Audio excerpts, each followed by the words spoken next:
ขอนอบน้อมแด่สมเด็จพระผู้มีพระภาคเจ้าพระองค์นั้นผู้เป็นพระอรหันต์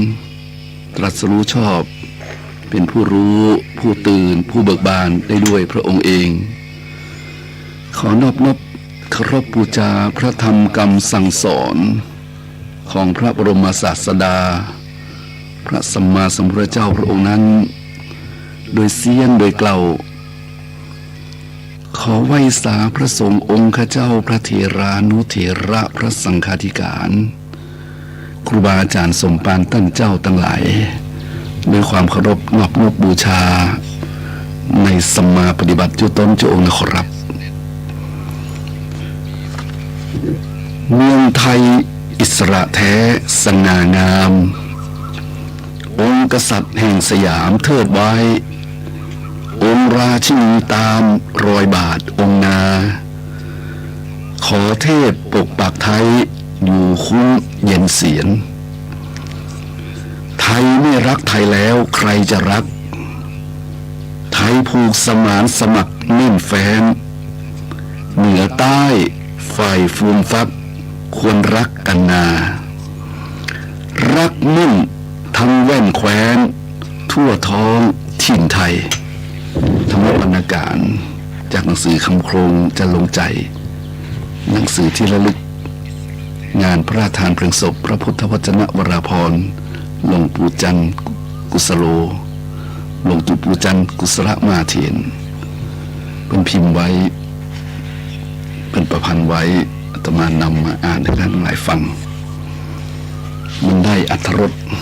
ได้ใจในยุคในปัจจุบันนี้เหลือเกิน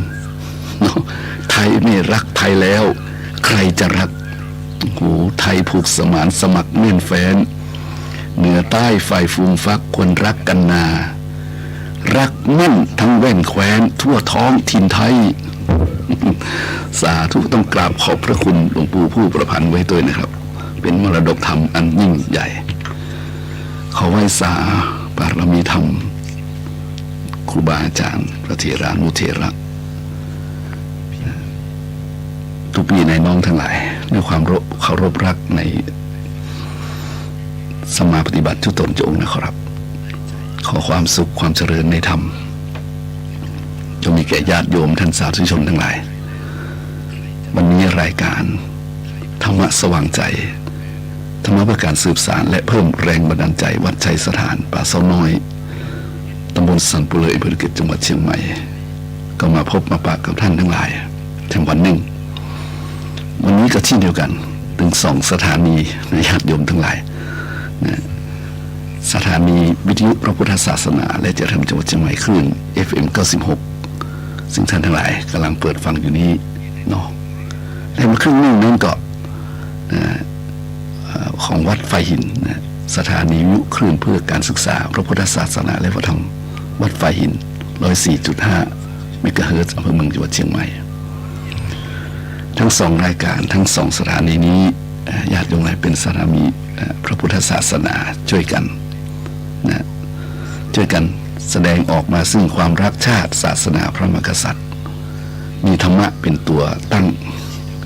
เอาธรรมะถ้ามีธรรมะแล้วนะทุกอย่างจะพองแผ้วเจยบาน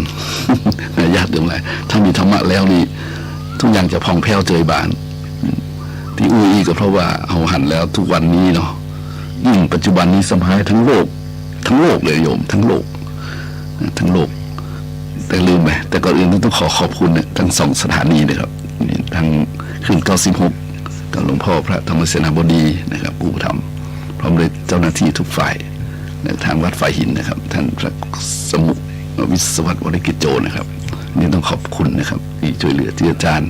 ช่วยงานเผยแผ่เอาญาติโยมนะเวลามันก็มีน้อยลงเนาะวันนี้เลยมาหน่อยก็ที่อู้ก็คือว่าทุกวันนี้เนี่ยญาติโยมเนาะมันเป็นอย่างที่เราได้ฟังความเห็นเนี่ย ความคิดเห็นนี่นะญาติโยม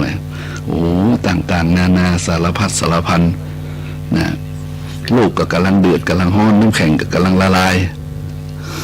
สงครามก็จะเกิดขึ้นหรือไม่เขาก็บอกคนยิงก็ยิงกันไปคนหยุดยิงก็ เจรจากันไปคนที่ไม่อยากจะยิงก็ถูกบังคับให้ยิงอย่างเช่นผู้ใต้บังคับบัญชาเนี่ยคำสั่งออกมาแล้วเนี่ยไม่มีข่าวอย่างนั้นโยมต้องลุยต้องยิงคนก็ตายกันมากมาย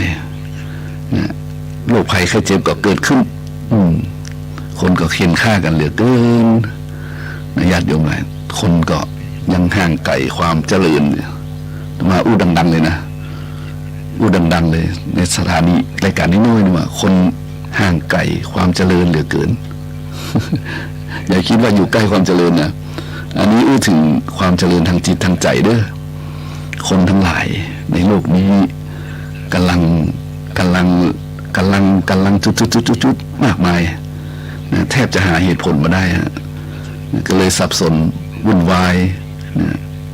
ทั้งผิดศีล5 ข้อผิดธรรม5 ข้อเนาะเบญจศีลเบญจธรรมญาติโยมนอกจากนั้นก็เห็นข่าวเนาะแล้วประเดี๋ยวนี้ช่วงนี้ก็บ่อยากเห็นแล้วข่าวนะแต่มันก็มาทุกวันแหละข่าว ข่าวให้มาฟรีเนี่ยญาติโยมข่าวดีต้องเสาะหาเนี่ยอันนี้อู้ตรงๆเด้อให้ไปโคตรตมาเด้อนะข่าวให้มาฟรีเนี่ยข่าวดีนี่ต้องเสาะหานี่ก็คำมันหลุดออกมาเดี๋ยวนี้เองเนาะก็ไปคิดเอาคนเดียวกันแล้วกันมันมาฟรีมันมาทางมือถือมาทางโทรศัพท์เนี่ยโยมเขามีกันคนตัวมันเต้ากันหมดเนี่ยมือถือนะทีนี้เขาเปิดช่องข่าวละไว้เนี่ยมันมาทีเดียวแล้วข่าวที่มาฟรีคือข่าวรายได้ ระยะอย่างไรข่าวรายได้มาฟรีเลยหันแล้วสะดุ้งหันแล้วตกใจหันแล้วน่ากลัวหันแล้วน่าเบื่อหันแล้วน่าเซ็งเนาะในเวลาซ่อหาข่าวดีๆเนี่ยข่าวดีๆต้องซ่อหานะข่าวสร้างสรรค์นิยมข่าวสร้างสรรค์ข่าวที่ทำให้เรายิ้มได้เนี่ยเราต้องซ่อหาเพราะมันค่าโฆษณามันถ้าบ่ค่อยมีแต่มาว่านะจะมาคิดว่านะแต่ข่าวให้นี่มันทุกคนอยากรู้นะอยากรู้ความเจ็บปวดของคนอื่น ในญาติเดียวกันบางคนเสาะหาความของคนอื่นเนี่ยมันก็เลยมาฟรีเพราะฉะนั้นบอกว่าสักอย่างมันเป็นธรรมชาติของมนุษย์กันแล้วกันเนาะเป็นธรรมดาแต่ที่วันนี้ที่เราเห็นแล้วมันวุ่นวายที่สุดก็คือในเวทีโลกญาติโยมหลายเวทีโลกเขาเห็นเนาะทางอเมริกานี่เป็นมีประธานาธิบดีคนใหม่เนาะโอ้โหก็ไม่ได้โจมตีว่านะแต่เท่าที่ฟังในความเห็นของเปิ้ลกับไปเห็นอย่างนะในความเห็นของคนข้างเคียงก็ไปเห็นอย่างนะความเห็นของประชาชนคนอเมริกันก็ไปเห็นอย่างนะโยมเนี่ยจะทะเลาะกันประเด็นเนี่ยโอ้โหแต่มาพอแล้วมันฟังแล้วดูแล้วมันเกิดอะไรขึ้นอ๋อความเห็นนี่เองความเห็นนี่เป็นกลางๆนะมาดูใกล้ตัวเราเมืองไทยกันญาติโยมในปัจจุบันนี้ก็อู้ตรงๆแหละเนาะข่าวทุกคนได้รับเหมือนกันหมดเขาดูข่าวมาดูมันก็ถึงมาญาติโยมข่าวสภาเนี่ยโอ้โหญาติโยมเป็นเอาเป็นเอาตายนะจะมาว่านะเอาเป็นเอาตายกันจริงเรื่องเถียงกันนี่แสดงความเห็นนี่นะถ้าหากว่าการทำงานนี่เอาเป็นเอาตายถ้าโลกถ้าเจริญเนาะเนี่ยมันข่าวมันขึ้นมาข่าวด้วนเนี่ยสวนทุกดอกนี่ก็ญาติโยมหลายเนี่ยอย่างนี้ข่าวนี้เป็นฟาดกันจนนาทีสุดท้ายโทษโยมทะเลาะกันนั่นเนี่ยสูญเสียทุกอย่างเนี่ยเพราะฉะนั้นอันนี้ก็เลยเป็นดวนปิดท้ายประท้วงประธานวุ่นจบแล้วให้พี่ปลายต่อเนี่ยมันมาตามออนไลน์ห้องออนไลน์เนาะไม่ได้ซื้อสื่อพิมพ์จัดโมนโยมเป็น4 ปี 5 ปีแล้วเนี่ยไม่ได้อ่านสื่อพิมพ์แต่อ่านข่าวเนี่ยแล้วมาเองนะข่าวให้มาดีข่าวฟรีต้องซ้อหาอย่างว่าเนาะหันแล้วมันต่อมาว่าเย็นๆโยมเนี่ยไม่ว่าอะไรเย็นๆโยมก้อยๆหายใจลึกๆนะทุกคนจะมีความเห็นนะความเห็นเหมือนกันหมดนะทีนี้ความเห็นในภาษาพระดีกว่าเขาบอกได้ว่าเรื่องบ้านเรื่องเมืองเขาบอกได้ว่าคนนั้นคนนี้นะแต่หมายว่าอู้ถึงความเห็นเนี่ยความเห็นนี่เป็นกลางๆความเห็นเฉยๆนะโยมขอแสดงความเห็นเลยนะถ้าว่าความเห็นนี่เป็นคำกลางๆก็เหมือนกับว่ากรรมคือการกระทำนี้เนี่ยเช่ามันไม่ได้บวกไว้ลบตัวหรอกมันก็เลยเป็นกรรมมันเลยเป็นกลางๆอยู่แต่ถ้ามันกรรมไม่ดีเป็นกรรมลบละกรรมบวกเป็นกรรมดีเท่ากับเป็นกุศลกรรมเป็นอกุศลกรรมก็ว่ากันไปดูกิริยากรรมนิ่งนี่ฮะทิฏฐินี่เช่นเดียวกันความเห็นนี่เช่นเดียวกันถ้ามันเป็นตัวทิฏฐิเฉยๆนะเป็นความเห็นเฉยๆนี่ มันก็เป็นกลางนี่ยังไม่ได้แสดงออกเลยแต่ถ้าเมื่อใดมันแสดงออกนี่เนี่ยญาติโยมนะถ้ามันแสดงออกเมื่อใดนี่นะแสดงออกเมื่อใดตอนใดนี่แน่นอนที่สุดญาติโยมอะไรมันเป็นเรื่องที่ใหญ่โตไปเลยนะโดยเฉพาะความเห็นวันนี้นะความเห็นที่อาตมาจะอู้นี่มันเป็นความเห็นที่เพิ่งแสดงออกมาซึ่งเราเห็นแล้วว่าโอ้มันรุนแรงมากญาติโยมอะไรมันเป็นสิ่งที่เราหันแล้วเราได้ยินไม่ใช่หันเราได้ยินแล้วเรารู้สึกอู้นี่นะอะไรกันนักกันหนาเนี่ยโยมเนาะเพราะความเห็นนี่เป็นจึงเป็นเรื่องสำคัญในมรรคมีองค์8นี่พระองค์จึงทรงแสดงไว้ไงมันกระดุมเม็ดแรกที่เราอู้กันบ่อยๆนะความเห็นมันกระดุมเม็ดแรกถ้ามันเป็นเม็ดแรกที่ถูกเนี่ยกระดุมเม็ดแรกที่มันถูกนี่นะสัมมาทิฏฐิเนี่ยสัมมาถ้าเติมสัมมาทิฏฐิไปเฉยๆความเห็นถ้าเติมสัมมาไปเลยเนี่ยแปลว่าถูกละดีละนะถ้าเป็นมิจฉาทิฏฐิก็ผิดไปละอย่างว่าเพราะฉะนั้นเราเห็นชัดเลยว่าใครจะเอาความเห็นไปใจอย่างใดใจทางบวกใจทางลบจะเติมเป็นมิจฉาทิฏฐิแปลว่าจะเติมเป็นสัมมาทิฏฐินะถ้าเป็นสัมมาทิฏฐินี่โลกเจริญอู้ตรงๆนะถ้าสัมมาทิฏฐินี่โลกเจริญ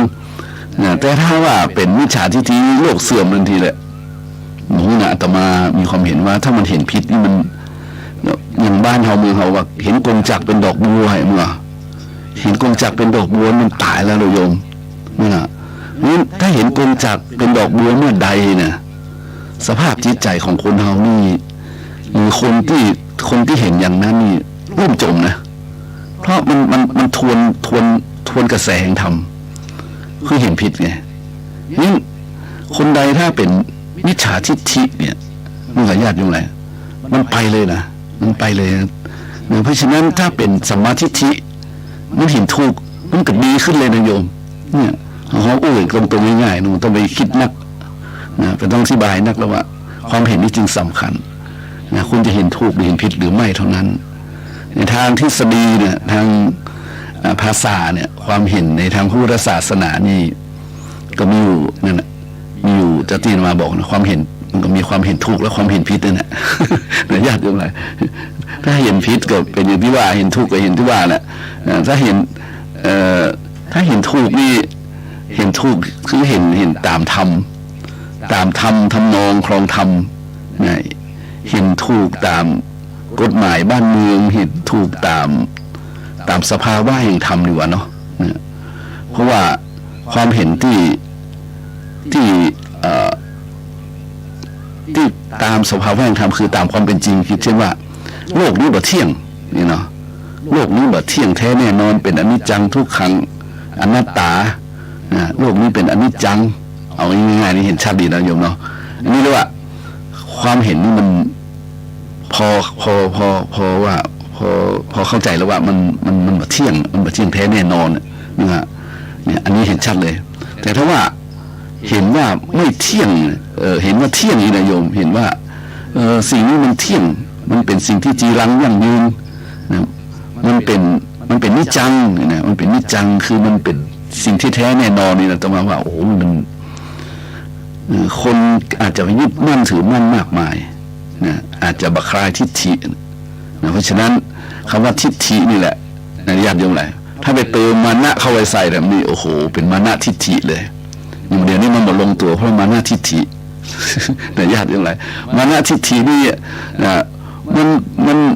มันเอาความเห็นของตัวเองมานะคือความแข็งกระด้างความลงปลอยคนอื่นความเห็นแก่ตัวนั่นแหละนะมานะทิฏฐิคือเห็นแก่ตัวตัวเก่งตัวแก่กันเนาะตัวเก่งแล้วตัวเก่งตัวแก่ตัวดีตัวรวยนะตัวสวยตัวงามกว่าคนอื่นเนี่ยนะมันก็เกิดทำให้เกิดยึดมั่นถือมันมีมานะทิฏฐิเมื่อแต่นางงามนี่ผมว่านางงามเนี่ยผู้หญิงงามเราประกวดได้ที่1นะตอนที่แบบประกวดเตื้อนี่ก็โอ้โหอ่อนน้อมถ่อมตนเนาะน้องแบบงามตาใดข้าเจ้าแบบงามตาใดพอได้เทพีขึ้นมาพอได้นางงามขึ้นมา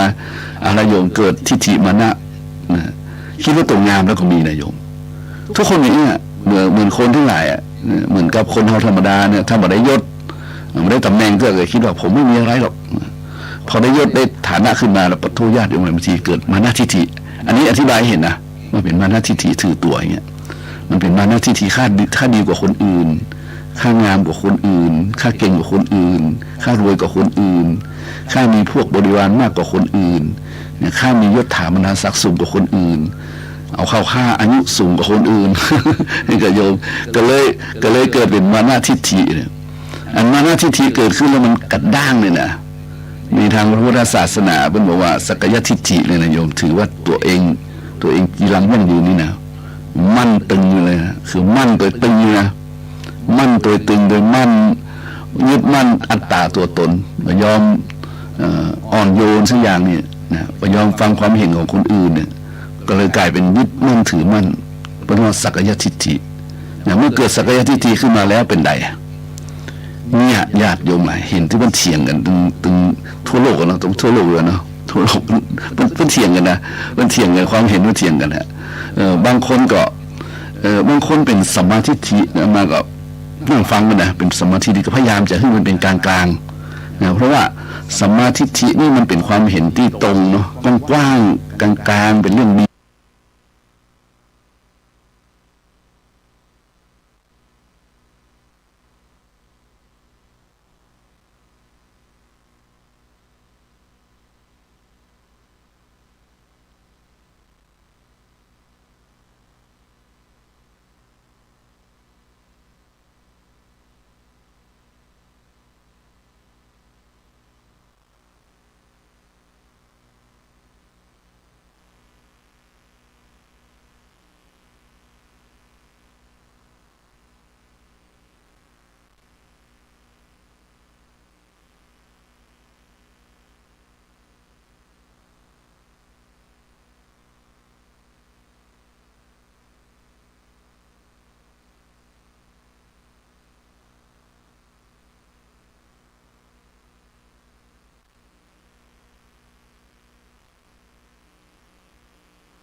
แต่มันก็เลยกลายเป็นทำให้เห็นว่าน่าเบื่อนะน่าเบื่อความเห็นที่น่าเบื่อมันก็ยอมตบายอู้ตรงไปหน่อยเด้อความเห็นที่น่าเบื่อมันแบบยินยอมอ่ะมันเอาตัวเองอยู่ที่ตั้งเอารักการรักเกินรักกูรักหญิงสภาพสเพศเขาใส่เข้าไปมันก็เลยกลายเป็นเนี่ยมันก็เลยกลายเป็นสักยทิฏฐินิยมเนี่ยนี่นะงั้นถ้าไผ่ละสักยทิฏฐิได้เนี่ยนะเนี่ยเมื่อเขานอกจากเขายินยอมแล้วนะเขายังยืดหยุ่นได้นะโยมไผ่ละสักยทิฏฐิเราพอมันเนาะอย่างเขายืดหยุ่นเหรอคนเราต้องยืดหยุ่นนะโยมถ้ามันยืดหยุ่นนี่แต่มาว่ามันเถนตรงนั่นไปบางทีมันก็ดีนะดีมากๆเลยคนเถนตรงนะโยมแต่บางครั้งบางกรณีนะบางสภาวะบางเหตุบางผลนี่มันก็บ่ใช่ท่านคือเขาจะใดให้มันบัวบะช้ำน้ำบ่คุณบุญก็ได้ไส้ก็เต็มต่อนี่เหรอเขาอย่างเงี้ยจะได้เขาอย่างเงี้ยจะได้บุญก็ได้ไส้ก็เต็มนะอิ่มเอมเปรมใจด้วยกันหมดในฐานะที่ว่าตัวคนก็ต่างว่าโลกนี้เจริญตัวโตเป็นผู้เจริญเนาะเป็นผู้มีเกียรติเนี่ยเขาก็ลองยืดหยุ่นให้สักน้อยน้องภาษาไทยนี่ว่าไงลดลาวาศอกเขาว่าลดลาวาศอกกันสักน้อยเนี่ยลดลาวาศอกคือหมายความว่าก็อันใดที่ลดราคาได้มันไม่ค้าเนาะอาตมาเคยเรียนครูอาจารย์ครูพาณิชย์มันบอกว่าขาดทุนในกำไรโยมแต่ก่อนเขาเรียนเอาไว้เนาะถึงตอนนี้นะเรียนมอย่างผมจำได้นะแต่ครูเป็นมาสอนในทางเทคนิคการค้าการขายจะให้ขายดีนี่เลยจะให้ขายดีเหมือนอย่างขาดทุนในกำไรมันว่าเขาเป็นวัยรุ่นตอนนั้นเป็นละอ่อนนี่นะนี่ว่าขาดทุนในกำไรนี่มันรู้สึกอ่ะแต่เนาะแทนที่จะได้กำไร100เนาะเอายอมลดเนี่ย20%เนี่ยนี่เหรอขาดทุนกำไรเขาขายเลยกำไร80ผมก็เอาไงนี่เหรอเขาแทนที่เอากำไร100%เนี่ยเขาได้80%เนี่ยเอาครูอธิบายนะเนี่ยเพราะขาดทุนในกำไรบ้างก็คือยืดหยุ่นซะบ้างแต่น้อยเนี่ยก็มือปั่นแบ กัน ปั่นตาให้เปิ้นพ่องอย่าปั่นตาให้เปิ้นแบ่งเขากินบ้างได้กันนี่ได้ไหมโยมได้ไหมปั่นตาให้เปิ้นพ่องนะอีไงโยมนะขาดทุนในกำไรอภัยเอาไปใจกันได้เนอะบางทีเราลืมคำง่ายๆไปทำเงินกันมาตามสูตรนึกออกแต่ก่อนทุกคนเก่งไงมือพวกพวกพาณิชย์พวกเฮียนอะไรอย่างเนี้ยพวกเฮียนธุรกิจนี้มาเนี่ยธรรมะว่าเพิ่นเข้าใจอยู่แล้วนะเพิ่นเข้าใจนะเพิ่นเหมือนจะแบบต้องเข้าใจนะเพิ่นรู้นะแต่บางสิ่งบางอย่างมันไปทำให้เกิดมาหน้าทิฏฐินะโยมแม้แต่ต่างสถาบันนะโยมความจริงหลักสูตรก็ใกล้เคียงกันนะหลักสูตรใกล้เคียงบอกว่าตั้งแต่มัธยมอุดมศึกษาเนาะปริญญาตรีเลยหนังสือชาวบ้านเรียกกันนะฮะแต่ไปอยู่คนละสถาบันนิยมอ่ะมันก็กลายเป็นมานะทิฏฐิเห็นชัดไหมเห็นชัดเลยนะต่างสถาบันเห็นมานะทิฏฐิข้าพเจ้าลูกพ่อขุนเนี่ยตรงมาแต่ก่อนเขาก็โอเคนะก็เลือดฮ้อนเหมือนนะเขาก็เข้าใจนะแต่เขามาพอประเดี๋ยวนี้เหมือนเขาถอยหลังออกจากฝุ่นนั้นแล้วอ่ะฝุ่นตลบอบอวนแต่นี่ฝุ่นตลบอบอวนนะโยมท่านทั้งหลายคำว่าฝุ่นตลบอบอวนนี่หมายความว่าโลกกำลังเดือดร้อนนะคนกำลังวุ่นวายนะฝุ่นตลบอบอวนคืออากาศก็เป็นพิษนี่โยมหันแล้วนะดินฟ้าอากาศก็วิปริตนะภัยธรรมชาติเนาะเห็นไหมภัยอุบัติเหตุโหเห็นไหมนี่ว่าภัยอย่างต่างๆนานาเห็นไหมโยมแล้วก็ภัยจากความคิดทั้งนี้ก็คือมันแบบยืดหยุ่นนะตรงว่ามันแบบยืดหยุ่นถ้าคุณยินยอมแล้วก็ยืดหยุ่นเนี่ยจะมาว่านะยอมฟังหน่อยยินยอมไม่เป็นสมมติว่ายินยอมไม่ยินยอมนะยินยอมให้เป็นหัวหน้าในก็4 ปีเอาสมมติเอาตรงในก็4 ปีเหมือนกับพวกต่างอเมริกาในก็4 ปีเอาคุณจะเนี่ยได้ก็เรื่องคุณเนี่ย4 ปีเนี่ยค้านก็ค้านไปเหตุผลก็ว่ากันไปนะแต่ยอมหน่อยแบบต้องไปเอาเป็นเอาตายมันเองถ้าเป็นดีจริงถ้าผ่าน4 ปีไปเขาหน้าก็มาใหม่มั้งเหรอเขาหน้าก็มาใหม่ถ้ามันมาถึง4 ปีเนี่ยคุณไปฟังเด็ดดอกไม้ก่อนที่มันจะบานก่อนนะบางคนไปฟังเด็ดดอกไม้ก่อนดอกไม้จะบานนะมันบดีตรงว่าดอกไม้มันจะบานผลไม้อย่าสุกคุณเอาไปเด็ดก่อนมันสุกดิบๆมันกินมันล้ำนะ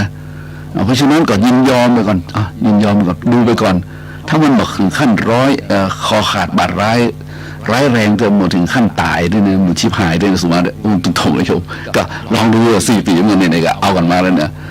เพราะฉะนั้นมันต้องยินยอมกันยินยอมเมื่อเป็นแสดงความเห็นยินยอมเมื่อเป็นนำยินยอมเมื่อเป็นอันนี้เนี่ยทิฏฐิมันได้ละลายไปแล้วนะแล้วก็ยืดหยุ่นปั่นตาเปิ้นพ่องตาเปิ้นตาคุณฉันจะฟังให้กับโยมถ้าคุณมีเห็นมีผลฉันโอเคนะแต่ถ้าคุณมีเหตุผลระวังนะตาฉันได้ใส่ละอย่างประมาณนี้ใครที่แบบเนี่ยโยมมันคำว่า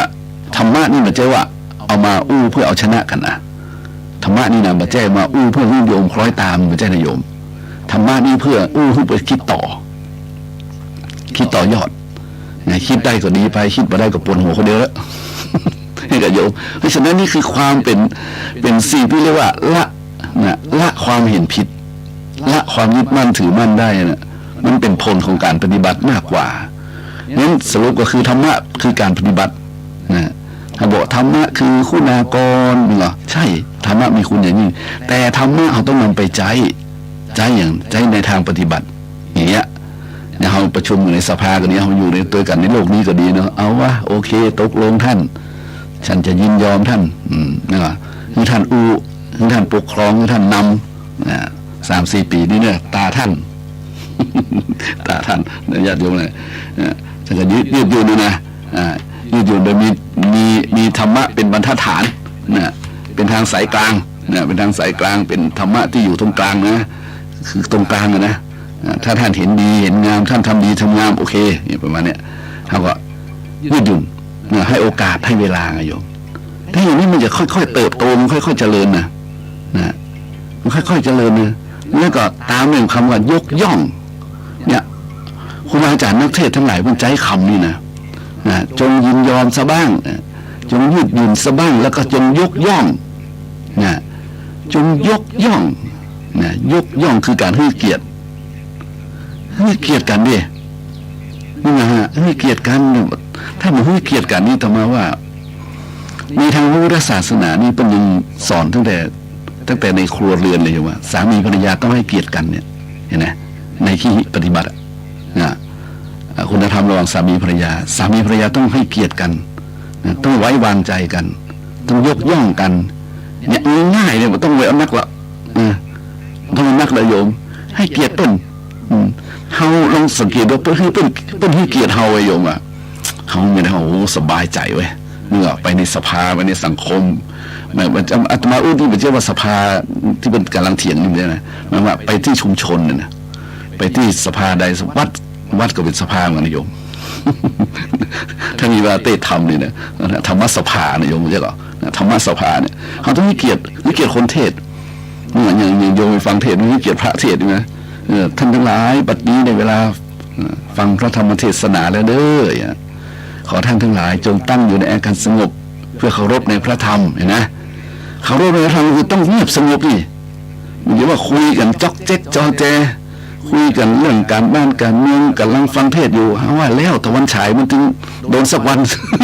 ไปพื้นเลยโยมว่าไปพื้นนี่แหละได้ยินอ่ะเขาได้ยินโอ้มันฟังเทศเดี๋ยวอย่าอุ้มเรื่องตะวันฉายเนี่ยมันเป็นธรรมดาจะมาเข้าใจแต่หมายความว่าถ้าการเคารพกันให้เกียรติกันนี่ตัวมามันน่าอยู่อ่ะคนเฮานี่จริงๆแล้วมันไม่ใช่มีอย่างโยมเกิดมามีอะไรมาด้วยเล่าอย่าลืมมือตัวเปล่าเนี่ยมาตัวเปล่าแก้วแหวนเงินทองทรัพย์สมบัติสิ่งของมาตัวสักอย่างแล้วมันมาก่อนมารอท่าเพราะเกิดในกองบุญกองกุศลนะคนใดเกิดในกองบุญกองกุศลกองบุญกองกุศลมาท่าเช่นมาเกิดในตระกูลคนรวยมันว่ามีทรัพย์มากมายมีบริวารสมบัติทรัพย์สมบัติมากมายแสดงว่าตัวเองได้ทำดีมาแล้วทำกุศลกรรมนั่นแหละกุศลานำมาแล้วแหละกุศลานำมาเลยกุศลนำมาเลยมาเกิดในครอบครัวที่ร่ำรวยมหาศาลมีบริวารมากมายมีทุกสิ่งทุกอย่างรอท่านี่กุศลนำมาแล้วมันได้บุญแล้วโยมมันมาอย่างนั้นแล้วเพราะฉะนั้นทุกคนมาตัวเปล่าจริงๆแล้วจะเอาอะไรกันนักกันหนานี่ก็โอ้โหความเห็นแต่ละท่านแต่ละคนดูดีทั้งนั้นเลยดูดีนะดูดีนะแต่เราต้องวิเคราะห์นะต้องตรึกตรองไปตัวมันมาได้นะโยมมันบางทีมันความเห็นบางคนมันเห็นผิดมามันเดี๋ยวชนะค่าคานมาซึ่งเขาเห็นมาหลายรุ่นหลายสมัยแล้วเนาะคนอายุ60-70นี่หันในสภาบ้านเฮาเนี่ยไม่คิดเตื้อแล้วเอากี่ปีแล้วโยมมาว่าเทียงกันนะมันว่าเจ้าบ้านนะเพราะฉะนั้นถ้าเอาความเห็นเป็นธรรมนี่เข้าใส่เนี่ยยอมในห้องยืนอยู่ในห้องยกย่องเป็นเคารพเป็นเคารพเพื่อเกียรติซึ่งกันและกันไหนว่าท่านผู้ทรงเกียรติเนาะตัวมาบริอุเรื่องการเมืองโยมแต่เอามาเปรียบเทียบโยมฟังนะว่าท่านผู้ทรงเกียรติทั้งหลายมาพูดอู้กันนะเพราะฉะนั้นผู้ทรงเกียรติถ้าเป็นแบบนี้นี่ก็คนชมผู้ชมอย่างต่อมาก็เห็นว่ามันทรงตรงไหนวะมึงเอาคิดได้ในสิทธิคิดมึงเพราะฉะนั้นถ้าคนที่เป็นเข้าใจในธรรมชาติธรรมดาถ้าเป็นละสักยทิฏฐิเป็นได้เป็นเบาเป็นตัวตั้งนี่นะเป็นสำคัญตัวตนของเปิ้ลนี่นะเปิ้ลจะยินยอมก่อนย้ำเนี่ยยินยอมแล้วก็ค่อยยืดหยุ่นแล้วก็ยกย่องให้เกียรติเป็นพ่องเคารพเป็นพ่องอย่างเขาเคารพพระธรรมเทศนานะถึงเวลาฟังธรรมก็ฟังฟังอยู่ที่ฟังแบบตั้งใจตั้งหูฟังนะโยมหูมันตั้งอยู่แล้วว่าบางคนก็ตั้งหูฟังอย่างนี้ตั้งใจฟังเพราะหูมันตั้งแล้วแต่ใจมันต้องตั้งใจมันต้องตั้งใจมันต้องตั้งใจฟังคุณมาตั้งใจฟังมันเรื่องนะโยมเพราะฉะนั้นการตั้งใจฟังอย่างนี้หูฟังเนี่ยบอกว่าพระธรรมเทศนาหรือว่าการพิปรายเนี่ยหรือข่าวหรืออย่างที่เราฟังเนี่ยหรือสมุทนิกถาหรือปาฐกถาเนี่ยเขาตั้งใจฟังที่มันเป็นก็มีทั้งลูกล่อลูกชนนะลูกเล่นลูกมาเล่นเนี่ยลูกแต้เนี่ยยิ้มยั่วหัวเลาะกันไปโยมเป็นเทคนิคอย่างนี้ว่าบางทีเขาฟังเหมือนไร้สาระแต่จริงๆแล้วฟังไปฟังมาเฮ้ยพอเพิ่งมาประมวลเพิ่งมาสรุปท้ายเราเข้าใจเลยอ๋อเข้าท่าเลยจ้างเลยเนาะมีเทคนิคเนี่ยทำให้เราเคยหัวเนี่ยบ่เคยหลับเองว่าโยมนี่เพราะฉะนั้นเราเคารพกันถ้าคุณเคารพ เขาก็จะเคารพคุณนะถ้าคุณบอกเคารพเขาก็บอกเคารพคุณนับถือเขาก็นับถือคุณเป็นธรรมดาเนี่ยเป็นธรรมดาเขาให้เกียรติซึ่งกันและกันเปิ้นให้เกียรติเขาให้เกียรติเปิ้นมันน่าอยู่มากมายธรรมะนิยม ทำไมว่าธรรมะน่าอยู่ก็เพราะคนมีธรรมะมันน่าอยู่น่าเข้าใกล้ชิดเนี่ยอาตมาบอกเมื่อนะว่าคนอยู่มีธรรมะนี่นะเนี่ยคนเคารพคนอื่นคนให้เกียรติคนอื่นนี่นะยกย่องคนอื่นนี่นะคนให้เกียรติคนอื่นนี่แหละเนี่ยเอาใจเขามาสู่ใส่ใจเราเนี่ยโยมนะเป็นคนมีธรรมะนี่แบบเนี้ยไม่ว่าอยู่ใกล้ก็บ่ฮ้อนไม่ว่าเขาอยู่ใกล้คนพันนี้เขาจะบ่ฮ้อนตาบ่ฮ้อนหูบ่ฮ้อนใจเกิดโยมอยู่ใกล้ก็บ่ฮ้อนใกล้ก็บ่เหม็นอยู่ใกล้แล้วเย็นสบายเพราะคนมันมาเป็นอันตรายนี่คนแบบเนี้ยมันเคารพซึ่งกันและกันมันอันตรายปัจจุบันนี้เขามองกันเคารพซึ่งกันและกันไว้ต้องโยมสิทธิและเสรีภาพเอาเข้าไปเลยตามสบายสิทธิและเสรีภาพแต่ก่อนเมื่อภรรยาเหมือนช้างเท้าหลังเนาะผู้ชายเหมือนช้างเท้าหน้าเนาะวันนี้เป็นขอว่าสิทธิเสมอกันทั้งเท้าหน้าเท้าซ้ายเท้าขวานึกไปด้วยกันมีค่าด้วยกันเอาเข้าไปเสมอกันเขาบอกว่ากันนั่นเป็นสิทธินะเสรีภาพในการอยู่ร่วมกันแต่ทางใจโยมทางใจเราต้องเคารพต้องเคารพยกย่องเช่นสามีภรรยาบุตรธิดาครูบาอาจารย์ประเทศชาติศาสนาพระมหากษัตริย์ทุกคนมีสภาวะเดียวกันต้องเคารพซึ่งอย่างซึ่งอาวุโสวัยวุฒิคุณวุฒิคุณธรรมน้ำใจมันอย่างก็ว่ากันไปเขาอยู่กันอย่างเนี้ยมันจะเป็นสังคมที่ม่วนสังคมที่ดีสังคมที่มีความหมายสังคมที่มีความสุขมันบ่ท้าทายกันจนเกินไปโยมอันนี้บ่หัวอันยังก็บ่หัวบ่เคารพนับถือกันละเต้ากันหมดปริญญาตรีปริญญาโทปริญญาเอกหัวดำเต้ากันหมดเถียงกันว่าลงตัวแล้วต่างคนต่างสถาบันเอามันไปไงเลยมาหน้าที่เกิดขึ้นเลยไปเลยโยมทีนี้ไปเลยแล้วมันได้อย่างขึ้นมาธรรมธรรมได้ความมันได้ความสะใจได้ความอย่างแล้วแต่เนาะเพราะฉะนั้นเราซอบลงหน่อยคือมันนุ่มนวลลงหน่อยโยมคือมันนิ่มหน่อยคือเคารพซึ่งกันและกันเอาใจเขามาใส่ใจเราเพราะงั้นบางคนนี่มันเหมือนจ้างใจเขามาใส่ใจเราเนี่ยว่าเพราะฉะนั้นเราต้องยกย่อง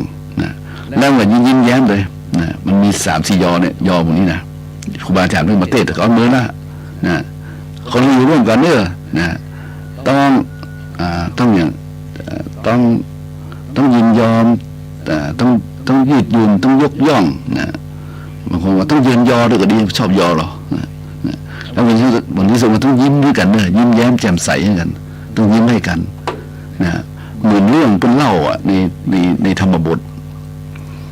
ถ้าพอความละเอียดจะยาวมากตัวนี้10:38เดี๋ยวมันจบ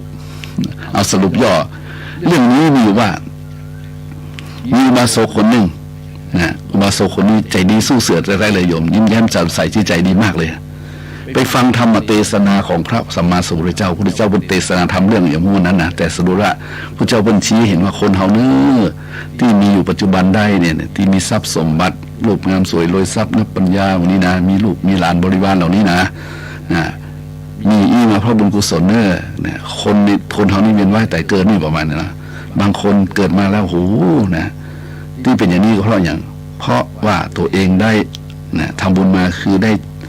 ทำบุญทำทานมาแล้วก็ชวนคนนั้นคนนี้มาทำบุญด้วยคนปันนี้ก็เลยเกิดมามีโภคทรัพย์มากมายทรัพย์สมบัติก็มากหลายบริวารก็มากหลายเพราะอานิสงส์ที่ได้ทำบุญทำทานแล้วก็ชวนคนนั้นคนนี้ตัวอย่างสุดกระใจอย่างศรัทธาส่วนบางคนก็ตรงกันข้ามมีแต่ทรัพย์สมบัติมีบริวารมาเพราะไม่ได้ไปชวนไผ่มันมีคนช่วยใช้คนช่วยรักษาดูแลบางคนก็ยากจนคนแค้นมันมีทั้งทรัพย์สมบัติมีทั้งบริวารสมบัติก็เพราะได้กินได้ตามมาแหละได้จักชวนไผ่ทำบุญทำกุศลเป็นคนอาภัพบุคคลนี้ได้ฟังธรรมแล้วมาสูงได้ฟังธรรมแล้วเกิดความเลื่อมใสอยู่ตั้งใจเข้าใจธรรมดวงตาหันธรรมไปกราบทูลพระพุทธเจ้าขอพระองค์ไปเป็ดบิดมาบิณฑบาตที่นี่เนอะพรุ่งนี้พระองค์ว่าเชิญอย่าเอา เอาทุกเจ้ามากับมดได้พระเจ้าค่ะมดเนี่ยตึงพระองค์มาเป็นประธานว่าง่ายๆนะสรุปอะไรง่ายๆนะได้พวกนี้พระเจ้าว่าได้นะว่าดุษฎีตัวอย่านิ่งนะคงละพระเจ้าห้ามไม่หมดในประเด็นละวาโซคนเนี้ยก็ไปเป่าประกาศเชิญชวนคนในตระกูลของตัวเก่าในบอกครอบครัวตัวเก่าบอกบุญเลยว่าพรุ่งนี้ข้าพเจ้าเนี่ยได้นิมนต์พระพุทธเจ้าเป็นประธานสงฆ์เนี่ยครับพระสงฆ์ตั้งหลายหมู่ใหญ่เลยนะเป็น400-500 ตนมันนึกไปยังมาฉันเพลที่นี่ครับบิณฑบาตที่นี่ฉันที่นี่เนอะเจ้าบ้านลูกหลานครอบครัวก็ทำเต็มที่ทีนี้ความวิตกก็คือความกลัวปอไงเอามันออกปอแล้วก็ครอบครัวไปทั้งหมู่บ้านเลยโยมไปทั้งหมู่บ้านโอ้เจ้าบ้านนี่ยินได้ฟังโอ้ดีใจเต็มใจดีใจเต็มใจดีใจเต็มใจช่วยกันซ่อหาผ้าของมันนะนายคนนี้บอกโอ้เขาทั้งหลายเนี่ยนายบุญใหญ่เนี่ยช่วยกันเนี่ยไผ่นี่ช่วยผมเนี่ยไผ่มีช่วยของครัวเนี่ยช่วยน้ำช่วยท่าช่วยสภาพอยู่โฆษณาอยู่ไว้เนาะแกก็เลาะไปตามบ้านเลยโฆษณาไปโจรคนโจรคนประกาศให้คนทำบุญเพราะได้ยินพระเจ้าเทศนาว่าที่คนได้ทำบุญทำทานตัวโจรตัวนี้นะโจรตัวนี้จะมีบริวารสมบัติโภคสมบัติมากมายเพราะฉะนั้นแกทำเยอะนะเป็นตะเบนไม่ทำหมู่บ้านต่างๆอยู่ว่าไปกันทั่วเลยคนทำดีใจคนหอมดีใจคนนี่ก็ดีใจทีนี้ไปผ่านบ้านเศรษฐีมันโฆษณาใหม่ใจคนใจไปถามมันอย่างนะอ๋อมีคนใจบุญจะทำบุญนะประเดี๋ยวกำลังบอกบุญอยู่เนี่ยกำลังบอกบุญอยู่นะปนไหนทำบุญก็ไอ้นี่อยู่นะยิ่งไปดูมันนิมนต์พระขนาดนักมันบาเจียมตัวมันเนี่ยอกุศลจิตเกิดขึ้นละมันบาเจียมตัวมันเนี่ยให้บอกเข้ามาให้อย่าสอนมันให้อย่าสอนมันเศรษฐีนี่ไปบอกไปเปิดประตูให้คนที่ประกาศอุบาสกคนเข้ามาทำบุญบอกบุญนี่นะเข้ามาฮับเศรษฐีนี่ซับนักนะมีข้าวสารเป็นกระสอบเลี้ยงนะมีถั่วมีงาแต่มันบอกว่าในครั้งนั้นเศรษฐีคนเนี้ยนะเป็นคนตรณีที่เหนียวยิบข้าวสารยิบถั่วยิบงายิบอาหารสดอาหารแห้งนะเราใส่ภาชนะที่นายบอกบุญนั่นมาที่นายบอกบุญอุบาสกผู้บุญนะได้3 นิ้วลงมาเอา3 นิ้วนิ้วโป้งนิ้วจี้นิ้วกลางเนี่ยขย่ำเข้าไปยิบใส่อันยิบใส่อันยิบใส่อันมันก็ติดนิ้วหน่อยเดียว3-4 ยิบนะปรากฏว่าอุบาสกผู้มาบอกบุญคนใจบุญเนี่ยก็เอาแยกไว้เลยเอาแยกไว้เป็นอย่างอ๋อนี่ของท่านเศรษฐีเนาะเอาใส่กอกไว้ในกล่อง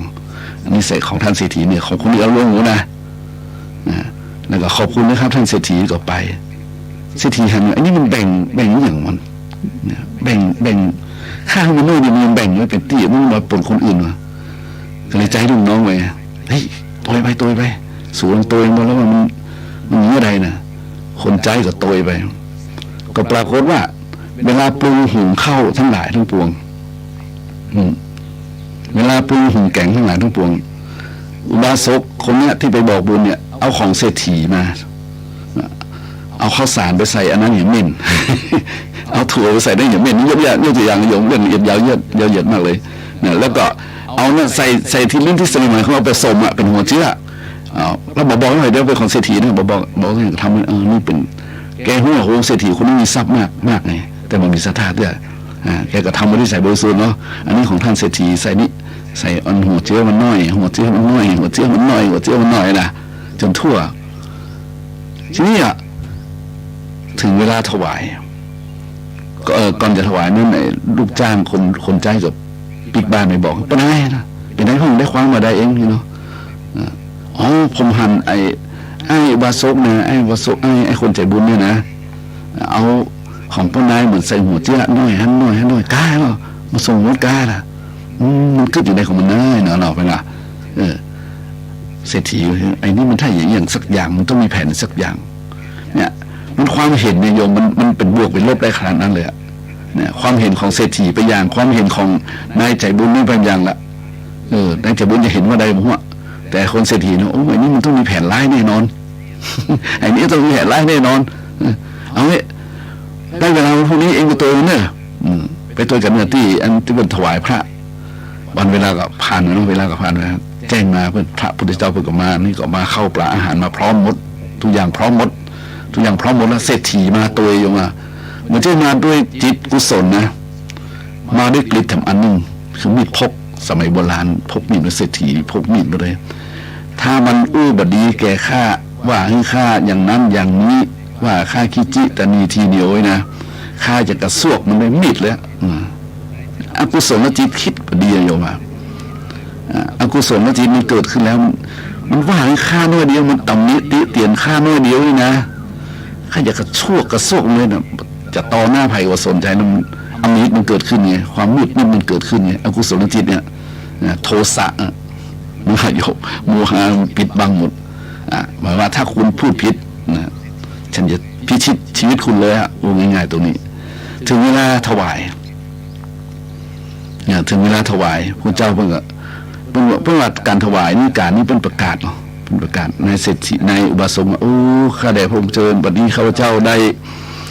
เนี่ยได้รวบรวมของทายทานพระทหารทั้งหลายเหล่านี้บางคนก็เข้าเม็ด1 2 เม็ด3 เม็ดบางคนก็ถั่วฟัก1 2 ฟัก1ว่ากันไปนะรายละเอียดนี่ก็รายงานเหมือนกล่าวถวายสังฆทานเนี่ยพระทหารทั้งหลายเหล่านี้ด้วยมาใจของโยมทั้งหมดคือน้อยคือนักคือน้อยนะคือปราณีตหรือบ่ปราณีตคือดีงามหรือบ่ดีงามทั้งหลายทั้งปวงเนี่ยคือมาแล้วหมดพระเจ้าข้าบัดนี้ขอถวายแด่พระสงฆ์ทั้งหมดนี้พระองค์เป็นประธานแล้วก็ขอทุกคนที่มีน้อยมันนักมีปราณีตดีงามทั้งหลายทั้งปวงเลยเนี่ยได้บุญเสมอกันตรงนี้ไฮไลท์อยู่นะโยมได้บุญเสมอกันนะ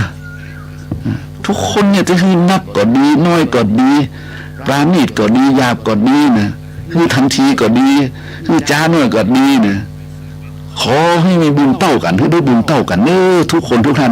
นะถวายแล้วพระเจ้าสาธุนะญาติโยมทั้งหลายเศรษฐีซึ่งตั้งใจจะแทงอยู่แล้วนะไอ้นี่มึงบริษัทฆ่าสกรรมฆ่าเข้ามันยิ้มมาเดียวนี่นะนี่ก็สู้มันตายต่อหน้าพระศาสดาละพอได้ยินคำว่าขอให้มีส่วนแห่งบุญเต้ากันขอให้ได้บุญเต้ากันขอให้มีส่วนบุญเต้ากันคือได้บุญเต้ากันโอ้โหญาติด้วยใจของเศรษฐีขนาดนั้นเนี่ยมันเป้าเลยจากคิดลบเต็มที่อกุศลครอบงำเต็มที่จะมีกระซวกเต็มที่นั้นกลายเป็นหูแขนขาอ่อนแรงหมดนะ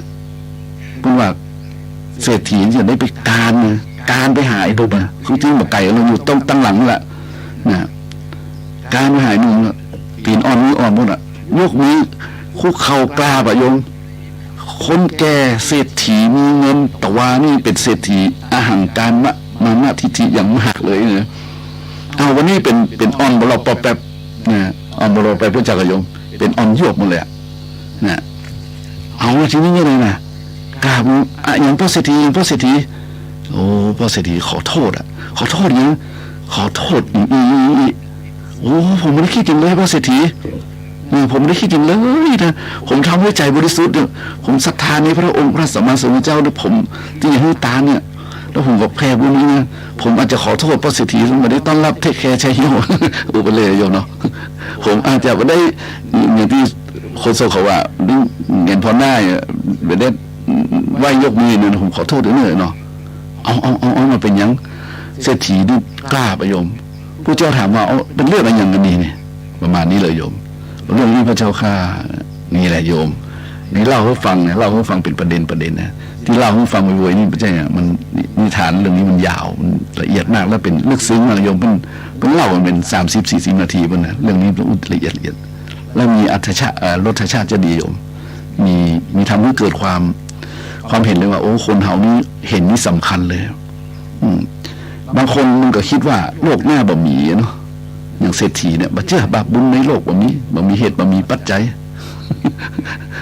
บ่เห็นชอบตามทำนองครองธรรมเนี่ยเปิ้นจวนไปวัดไปวาบ่ไปเลยนะยึดมั่นถือมั่นในทรัพย์สมบัติกินของเก่านี่แหละทีนี้พระเจ้าไม่ทราบอะไรเพิ่นก็เตะเปิ้นคือปอนไงการคือปอนพระเจ้าเปิ้นอธิบายเนาะเป็นภาษาของเปิ้นภาษามคตเป็นภาษาของเปิ้นสมัยก่อนบ่ต้องแปลบ่ต้องมีล่ามเข้าใจเลยนะแล้วเข้าใจเลยเมื่อเข้าใจแล้วเสร็จสัด้วยเศรษฐีได้ดวงตาหันธรรมโยมเป็นโสดาบันบุคคลละสักยทิฏฐิวิจิกิจฉาศีลปตปรามาสนะ เนาะละได้เลย3 อย่างนี้แน่เลยเป็นคนมั่นคงในพระพุทธศาสนาแล้วโอ้โหโยมจะมาในความเห็นนี่จึงสำคัญนะท่านนะความเห็นความคิดนี่สำคัญท่านจะเอาความเห็นเอาอย่างใส่ก่อนหน้าความเห็นล่ะจะเอามิจฉาทิฏฐิก็อย่าเอาสัมมาทิฏฐิว่าถ้าท่านหลายเอาสัมมาเข้าใส่เนี่ยอาตมาว่าน่าโมทนานะเพราะเห็นถูกเห็นชอบเห็นธรรมเห็นธรรมทำนองครองธรรมเห็นบาปบุญคุณโทษเห็นประโยชน์ในโลกนี้โลกหน้าเห็นว่าเกิดมาก็เท่านี้มาแต่ตัวนั่นก็เสื้อผ้ามาเอาทั้งนอกหมดแก้วแหวนเงินทองเนาะเกิดมามีอะไรมาด้วยเหล้าจะมัวเมาโลภมากไปถึงไหนเมื่อมาตัวเปล่าจะเอาอะไรเมื่อจะไปก็ไปตัวเปล่าเหมือนเจ้ามาไม่ใช่ทำนองเนี้ยอาจจะประจำได้ทั้งหมดนะแต่หมายว่าความหมายไปเนี้ยเมื่อเกิดมามีอะไรมาด้วยเหล้าเมื่อเจ้าไปก็ไปตัวเปล่าเหมือนเจ้ามาประมาณเนี้ยความจำสัญญาบ่ค่อยดีแต่อะไรโยมวันนี้นี่เพราะฉะนั้นก็เลยบอกว่าโยมมันเป็นสิ่งที่เขาช่วยกันได้อยู่โยมเขาช่วยกันแสดงความเห็นเนี่ยอาตมาแสดงความเห็นในรายการเนี่ยธรรมะสว่างใจเนี่ยนะนี่ความเห็นของอาตมานะแสดงความเห็นของอาตมาในส่วนธรรมก็คืออาตมาเข้าใจว่าพระพุทธองค์ทรงตรัสไว้อย่างนี้แล้วเอามาเห็นว่ามันดีแล้วนะเห็นแล้วว่าโลมเฮ้ยเขามีทิฏฐินั่นดีเขามีความเห็นนั่นดีแต่ขอให้มีสัมมาทิฏฐิเป็นสัมมาทิฏฐิเห็นดอกบัวเป็นดอกบัวเห็นดอกบัวเป็นดอกบัวเนี่ยมันจะเห็นดอกบัวเป็นกงจักรนะจะเห็นกงจักรเป็นดอกบัวนะแล้วเราจะมีความสุขความเจริญเพราะฉะนั้นเราจะต้องเนี่ยนะเราต้องยินยอมกันบ้างเราต้องยืดหยุ่นกันบ้างเราต้องยกย่องกันนะเราต้องให้เกียรติซึ่งกันและกันเราต้องยิ้มแย้มแจ่มใสให้กันและกันเท่านั้นเองมันก็มีเรียกในสังคมนี่เอาอย่างนักหนาโยมใช่ไหมในสังคมนี่เอาอะไรกันนักหนาเกิดมาก็กว้างศอกยาววาหนา1 คืบนี่เหรอดินน้ำลมไฟประชุมกันเพียบ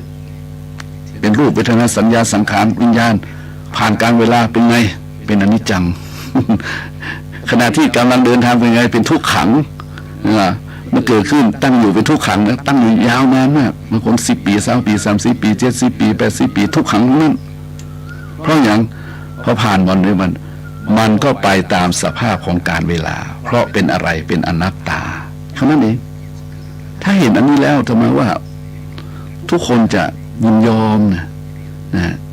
ยินยอมและยืดหยุ่นนะแล้วก็ยกย่องนะ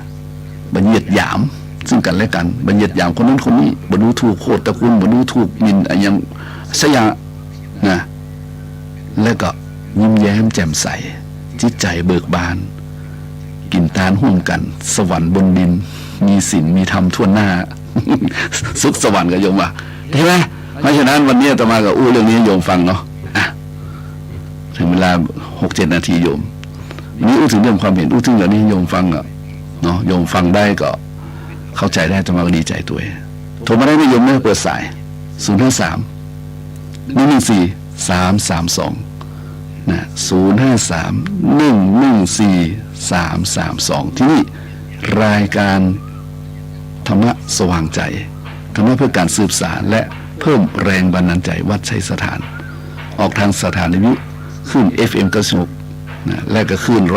104.5 นะของอำเภอเมืองจังหวัดเชียงใหม่เป็นสถานีวิทยุพระธรรมทั้งนั้นเลยโยมนะเพราะฉะนั้นไผ่ว่างโทรมาไผ่เข้าใจโทรมาไผ่ไม่เข้าใจโทรมาอู้กันนะให้กำลังใจกันนะดังในโทรศัพท์ดังอยู่นะโยมเนาะ053-114-332เพราะฉะนั้นวันนี้ต้องขอบคุณนะอนุโมทนากับครูบาอาจารย์นะครับที่สดับตับฟังแล้วก็ที่ช่วยเหลือเจือจานในงานพระพุทธศาสนานะท่านอาจารย์บางองค์บางตัวบอกเก่งอัตมากนะโยมแต่ท่านบ่ได้เข้ามาตรงนี้นะเพราะว่าอันอย่างแล้วแต่นะแต่ท่านก็เทศของท่านไปในส่วนท่านไปสอนท่านโยมไปเนี่ยบางคนก็เนาะมีวิธีการมากมายที่สื่อธรรมนะที่สื่อธรรมนะที่สื่อธรรมให้โยมได้ยินได้ฟังอ่ะมันไม่จำเป็นต้องมานั่งบรรยายตลอดไม่ต้องมาเขียนหนังสือตลอดอะไรโยมมันมีหลายวิธีนะพูดให้ฟังทำไม่ได้ก็ทำให้ดูทำให้ดูไม่ได้ก็เป็นอยู่ให้เห็นนะทุกคนก็เป็นอย่างนั้นนะต่อมาว่านะ เพราะฉะนั้นถ้ารักตัวกลัวกรรมก็อย่าทำชั่ว จะหมองมัวหม่นไหมไปเมืองผี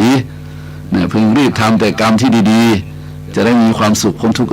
นะนั่นแหละคติสอนใจไวๆนะเพราะฉะนั้นตอนนี้โทรมาได้เร็วนะโทรศัพท์ว่างนะ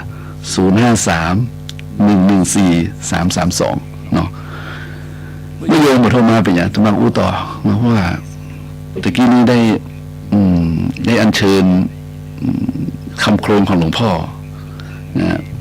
หลวงพ่อจันทร์กุสโลพุทธพจนะวราพรนะญาติโยมแล้ว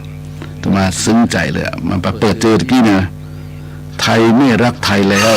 ใครจะรักโอ้ห้ามใส่กันโยมเนอะเจริญพรโยม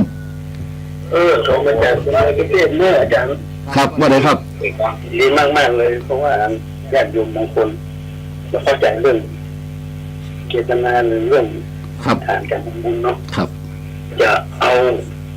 ที่เจตัวเก่าเป็นใหญ่เนี่ยอาจารย์ว่านะครับนะคนความเห็นไม่เจอดีแค่2 ประการแล้วบุญนั้นแล้วไม่ตัดแต่ละว่าบุญกุศลครับครับเนาะครับแล้วราชการนั้นครับขอบคุณครับคุณอาจารย์ช่วยกันเนอะครับช่วยกันช่วยกันจ้านะครับเนาะครับครับครับสวัสดีครับขอบคุณครับหลวงพ่อโทรมานะครับก็ดีใจเขาช่วยกันช่วยกันจ้าช่วยกันบอกศรัทธาเนอะคนที่มีความเห็นตรงมีอยู่มากยังมีคำหนึ่งว่าเธอจงเที่ยวไปและชี้แจงคนทั้งหลายคนที่มีดวงตามีธุลีอันน้อยยังมีอยู่นะคนที่เบาบางจากทิฏฐิมานะก็มีอยู่เพราะฉะนั้นเราบอกบุญผู้โยมว่าโยมคนเราเกิดมาจะอะไรกันนักกันหนานะเรามีโอกาสทำก็ทำไปเราไม่ต้องไปสงสัยคนอื่นทำที่ใจตัวเก่าจะไม่ฝืนนะมีน้อยทำน้อยมีนักทำนักไปตามเรื่องของศรัทธา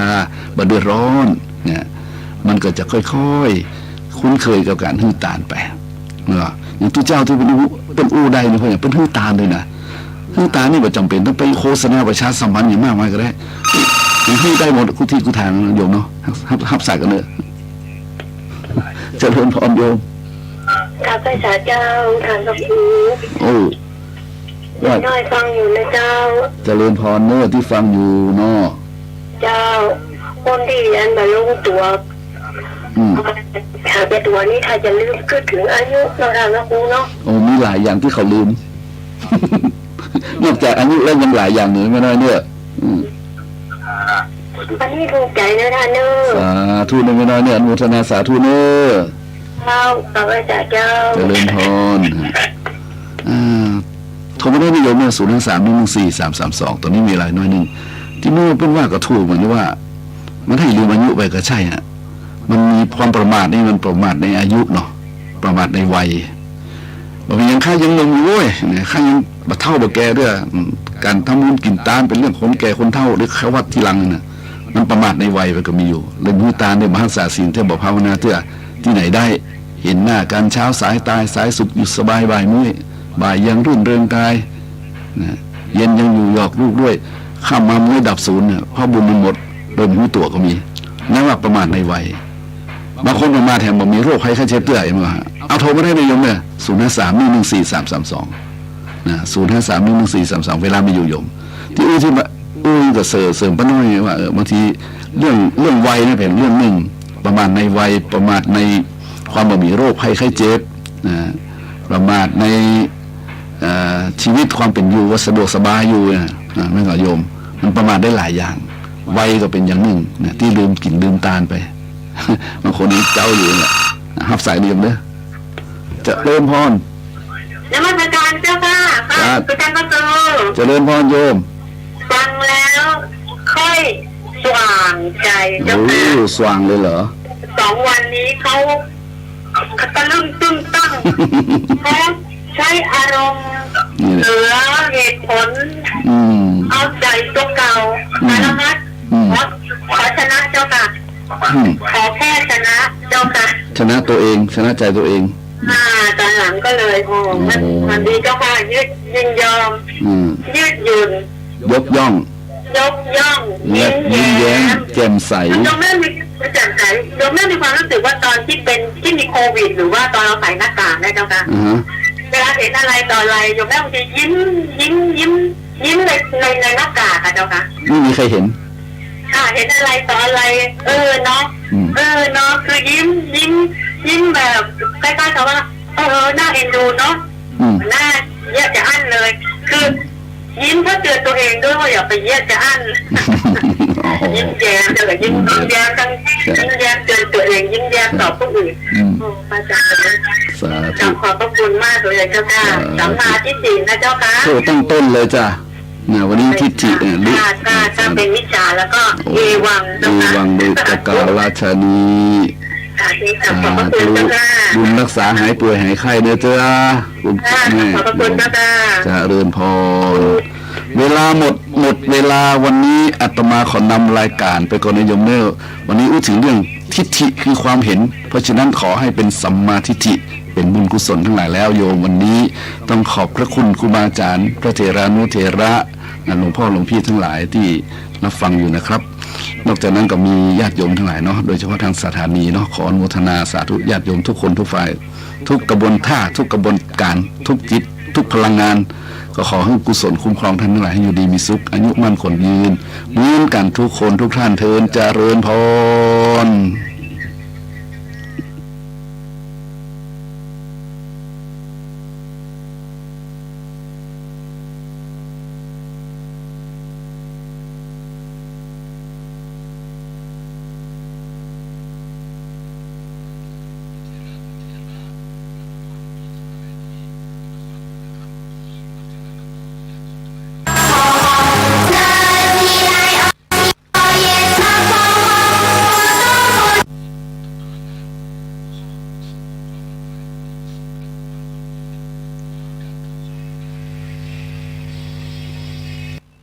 เจริญพรญาติโยมท่านสาธุชนทั้งหลายอย่ารีบไปไหนเด้อวันนี้ธรรมะต่อวันนี้ธรรมะภาคอย่างเนาะเป็นห้องภาคบ่ายเนาะตอนนี้บ่ายแล้วก็ญาติโยมก็คงจะง่วงว่าเป็นยังโยมง่วงว่าเป็นยังนะเพราะว่าเป็นเวลาธรรมชาติเป็นเวลาธรรมดานะเป็นเวลาที่เฮาท่านทั้งหลายอาจจะพักผ่อนหลับนอนนี่มันเป็นธรรมดาครูบาอาจารย์ท่านบอกว่าฮับสายเจริญพรว่าใดเอ่ยเจริญพรว่าใดโยมพระเจ้าธรรมะต่อไปเลยโยมธรรมะมีต่อวันนี้ฟังได้ต่อเนี่ยต่อทั้งบ่าย3วันนี้นะเนาะเจริญพรนึกว่ามันมีแก้วมีต่อเนาะมีต่อเพราะว่าธรรมะวันนี้ธรรมะสบายชมใจหนูวันนี้เนาะสบายจ้าจุวันนี้บ่ายที่บ้านฮ้อนกับเย็นไปน้อยฮ้อนขนาดฮ้อนกะฮ้อนบอกใด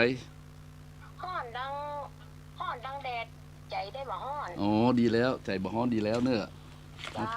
ถ้าใจฮ้อนก็ฟังธรรมเนอะสาธุดีละสาธุตะกี้มีแม่ออกคนหนึ่งเพื่ออยู่พวกนาบัวพุ่นน่ะห้างชัดลำปางโทรมาโอ้นาบัวพุ่นโยมไม่ออกนาบัวห้างชัดลำปางโทรมาว่าม่วนนี่เราวันนี้นะแก้ฮ้อนนะโอ้ไปถึงลำปางมันห้างชัดพุ่นน่ะแม่น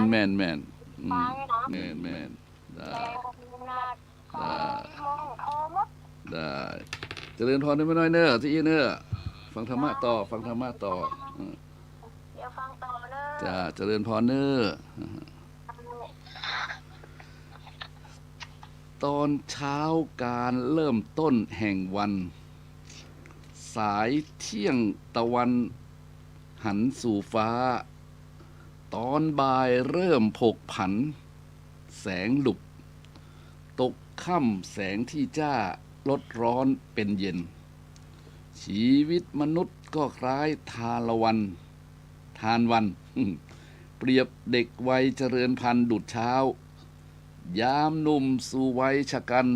กล้งแย่งเที่ยงนาพอมืดดุดคนเฒ่านั่งท่าวันตาย อันนี้ไปตามกลอนนะโยมเนี่ยอันนี้เป็นธรรมบรรณาการ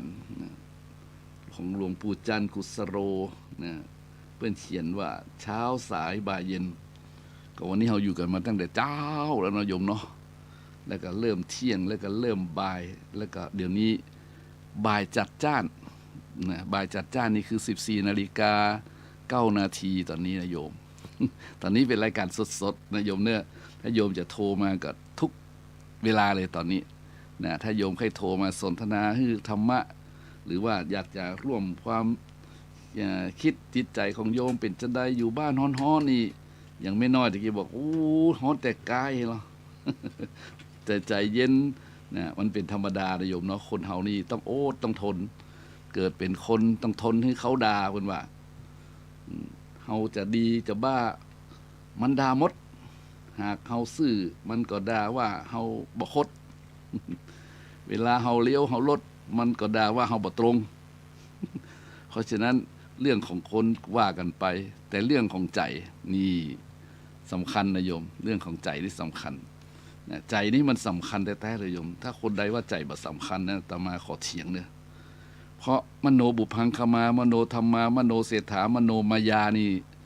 ยืนยันหลักฐานว่าทุกสิ่งทุกอย่างนั้นแล้วแต่ใจนะใจเป็นนายกายเป็นบ่าวทุกสิ่งทุกอย่างขึ้นแล้วที่ใจมโนบุพังคมานะใจเป็นใหญ่จริงๆโยมนะมโนเศรษฐามโนพยาคนเฮานี่นะมันอยู่ที่ใจใจดีมันก็คิดดีเนาะ โยมสังรวจดูเด้อวันไหนใจเฮาดีเฮาก็คิดดีๆนะวันไหนใจเฮาดีก็คิดดีใจเฮาดีก็อู้ดีใจเฮาดีก็ทำดีนะเพราะฉะนั้นคนที่คิดดีอู้ดีทำดีอยู่เสมอนั้นคนนั้นจะบ่ปุดตื่น ธรรมะใช้คำว่าปุดตื่นเพราะว่าใจนี่มันสำคัญมันทำงานนะโยมใจในที่นี้บ่ใช่ว่าหัวใจที่เต้นตึกๆนี่นะใจนี่คือมโนคือความคิดมันทำงานตลอดเวลา24 ชั่วโมงเพราะฉะนั้นเปิ้นจึงฝึกให้ใจนี่เข้มแข็งโดยการหยุดคิดนะนั่นก็คือเจริญสมถกรรมฐานให้ใจมีสติปัญญาขึ้นมานะก็เจริญวิปัสสนากรรมฐานต้องมีสติแล้วมีปัญญาสติก็ตั้งมั่นนะตั้งมั่นอยู่ในลมหายใจเช่นอานาปานสตินะหรือได้ปัญญาเกิดขึ้นกับมรณสตินะอานาปานสติคือนะการเจริญนะสติอยู่ที่ลมหายใจให้กำหนดลมหายใจเป็นกรรมฐานนะหายใจเข้ารู้โยมหายใจออกรู้ขณะเดียวกันที่มันเข้าออกแล้วพุทโธพุทโธไปตัวนะเข้ากับพุทโธพุทโธพุทโธเนี่ยเห็นไหมออกกับพุทโธพุทโธพุทโธต่อเนื่องกันไปโยมเป็นเส้นเป็นสายเนี่ยใจมันจะสงบเนี่ยกำแรกมันว่าสงบหรอกมันยากมากจะให้ใจสงบเนี่ยนะเพราะว่าใจนี่มันไวเหมือนลิงเนี่ยเพราะฉะนั้นบุคคลที่เพียรพยายามก็ต้องเอาสติเป็นเชือกมัดใจที่เป็นลิงนั้นไว้คือมันอยู่นิ่งๆกับอานาปานสตินะอานาปานสติคือสติที่กำหนดจดจ่ออยู่กับลมหายใจเอาไปไงนะสติที่จดจ่อจิตที่จดจ่อจิตที่มั่นจิตที่ตั้งจิตที่หยุดนะโดยมีสติเป็นเชือกนะหายใจเข้ารู้พุทโธพุทโธพุทโธหายใจออกรู้พุทโธพุทโธนะโยมถ้าใครบ่เคยทำบ่เคยลองนี่จะบ่รู้เลยว่าอานิสงส์มันขนาดไหนมันได้ประโยชน์ปัจจุบันคือสงบถ้าใจสงบนิยมนะใจมันก็จะมีพลังนะถ้าร่างกายนี่ต้องเคลื่อนไหวต้องออกกำลังถึงจะแข็งแรงนะแต่ใจนี่ต้องให้มันสงบมันจึงมีพลังจิตพลังจิตเพราะฉะนั้นญาติโยมอยู่ตรงบ้านเด้อตอนบ่ายๆนี่โยมใครหลับมั้งเหรอ โยมใครหลับตอนบ่ายๆนี่ไปใครก็ง่วงยิ่งอายุ50 60 60 70ขึ้นไปนี่โอ้ยนะธรรมดาเลยโยมนะมันเป็นเวลาที่ขอสักงีบนึงนะบางคนก็ได้งีบแล้วกันเนาะโยมเนาะฟังไปงีบไปฟังไปงีบไป ถ้าใครไปงีบไปเตื้อโทรมาเนี่ยโยมเนี่ย053 114 332นะที่นี่รายการ รายการธรรมะสว่างใจธรรมะเพื่อการสืบสารและเพิ่มแรงบันดาลใจวัดชัยสถานตอนบ่ายนี้ออกอากาศที่สถานีวิทยุคลื่นเพื่อการศึกษาพระพุทธศาสนาและวัฒนธรรมวัดฝ่ายหินซึ่งออกอากาศที่คลื่น 104.5 เมกะเฮิรตซ์วัดฝ่ายหินอำเภอเมืองจังหวัดเชียงใหม่มีท่านพระครูสมุวิศวัตวรกิจโจเนี่ยเป็นนายสถานีเพราะฉะนั้นก็ถ้าญาติโยมไปอยากจะให้ผู้เทศง่วงก็โทรมาได้ เนาะเขาอยู่ด้วยกันโยมตอนบ่ายเนาะตอนบ่ายนี่มันทรมานทั้งสังขารร่างกายสำหรับผู้สูงวัยนะอยากเหยียดก็เหยียดไปอยากจะนี่ก็ไปแต่ทีนี้ตอนบ่ายนี้ต่อมาก็จะมาอู้ถึงเรื่องอย่างโยมเรื่องบอกว่าอยู่ฮื้อเปิ้นฮักอยู่ฮื้อเปิ้นฮักอยู่ฮื้อเปิ้นฮักจากฮื้อเปิ้นเสียดายตายฮื้อเปิ้นกึดเติงหาโอ้ยากเหมือนนะโยมจะอยู่ฮื้อเปิ้นฮักนี่ป้าเนาะนะญาติโยมว่าแย่ใดฮื้อเปิ้นฮักเนี่ยนั่นเหรอฮะโอ้บางคนใครฮื้อเปิ้นฮักแต่บ่มีคนฮัก ปิดเก่ามือนะโยมเนี่ยบางคนนี่มันบัดเปิ้นฮ้องว่ามันบัดถูกสอนกิจสอนไว้กินกันบัดถูกชะตานะมันมาถูกชะตามันว่าสอนมากินกันนู่นน่ะความจริงแล้วมันก็อาจจะมีเปิ้นฮ้องว่าบางสิ่งบางอย่างนะที่ตามมาในอดีตชาติเกิดมาชาตินี้ก็บ่ฮู้บ่ได้ปะกันสักเตื้อแต่เจอแล้วยังมาจังละมันยังมาจังแล้วก็มีนะโยมยังมาจังเนาะบ่ถูกชะตาเนาะยังก็มีอยู่เพราะฉะนั้นอันนี้เป็นว่าสอนศีลมากินกันมันตวยมาบ่ฮู้มันเป็นใดทั้งๆที่รู้จักกันเตื้ออันนี้มันเป็นเวรข้ามภพข้ามชาติมันกรรมข้ามภพข้ามชาติโยมรับสายกันเด้อเจริญพรโยมไปกราบอาจารย์แต่เจ้าขึ้นก็ขอพระเบิดเทพเนาะอ๋อเป็นสดวันนี้สดมาเลยสดทั้งบ่ายทั้งเที่ยงทั้งบ่ายทั้งเจ้าก็ได้ปะแก้ทอแต่เจ้าลงทอเป็นเทพรุ่นนี้มีไม่น้อยเหี่ยแล้วก็มีไม่ครูบนดอยสุเทพแล้วก็มีแหมทรายอันนี้เป็นเทพรุ่นนี้เนาะเป็นสดเจ้าเป็นสดก็นี่รู้ตั้งเทศจะรู้ตั้งฟังโยมไม่ได้รับเย็บผ้าเจ้าโอ้กะ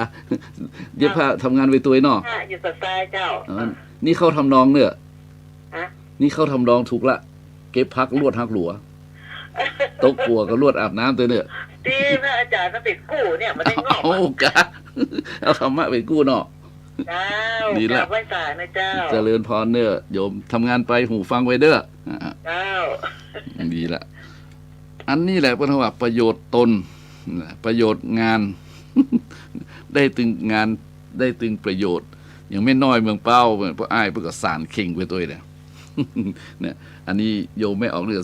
เย็บผ้าไปตัวโอ้ดีจริงแต่เลยโยมฟังไปตัวเนี่ยการไปตัวนี่มันผ่านเวลาได้นะมันผ่านการเวลาไปได้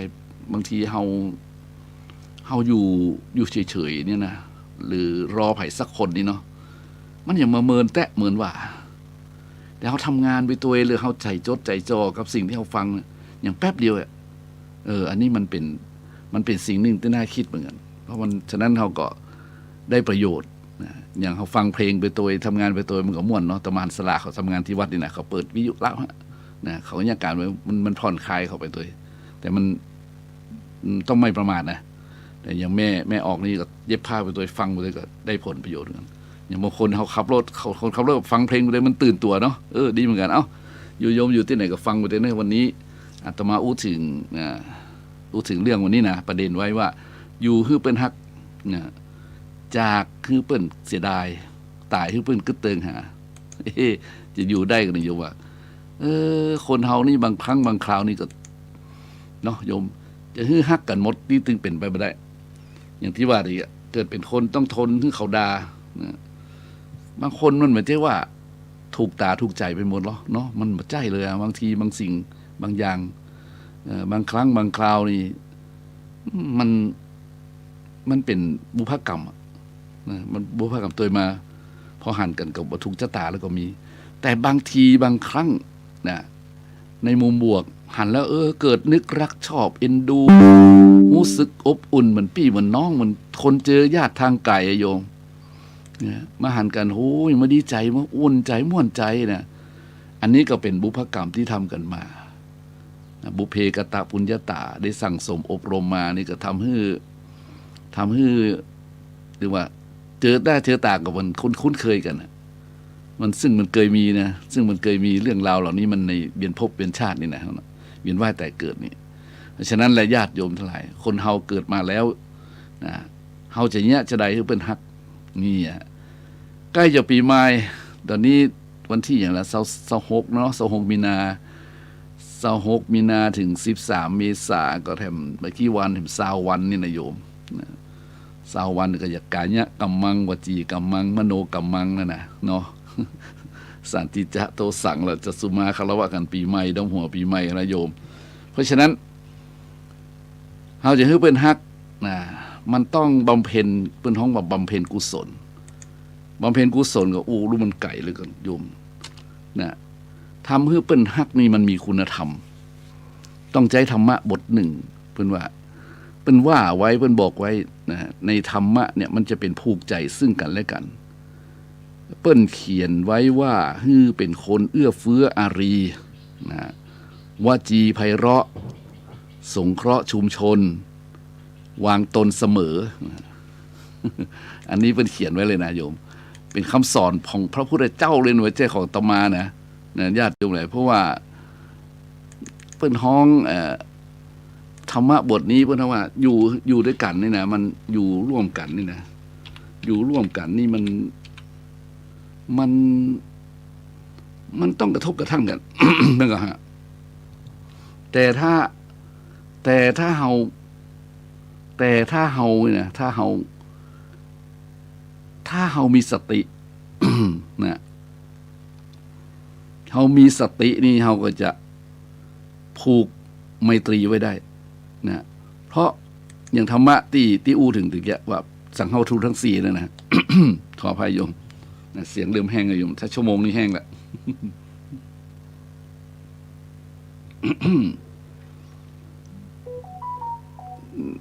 ลองโยมมันมีพุทธภาษิตบทหนึ่งว่า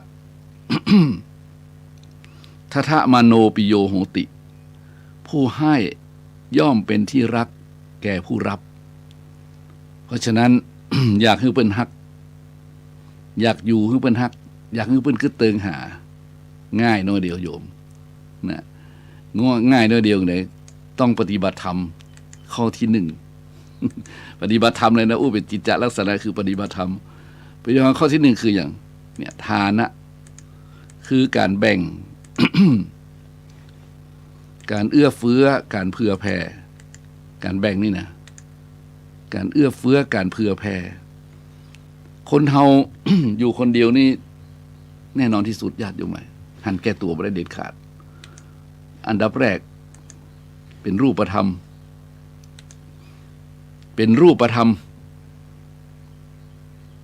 ต้องแบ่งต้องปั่นเพราะว่าเอื้อเฟื้ออารีมีการเสียสละแบ่งถ้าหากว่าเป็นสิ่งของเพิ่นว่าอามิตรสิ่งของเงินทองที่เฮามีอยู่เฮาสามารถแบ่งให้เพิ่นได้เฮาสามารถปั่นเพิ่นได้มันก็จะเป็นปัจจัยนะปัจจัยอย่างใดคือเพิ่นฮักคือมันจะไปทำความชนะทางจิตคนนี้เปิ้นบ่ตะนีเนาะ ก็เยอะมั้ง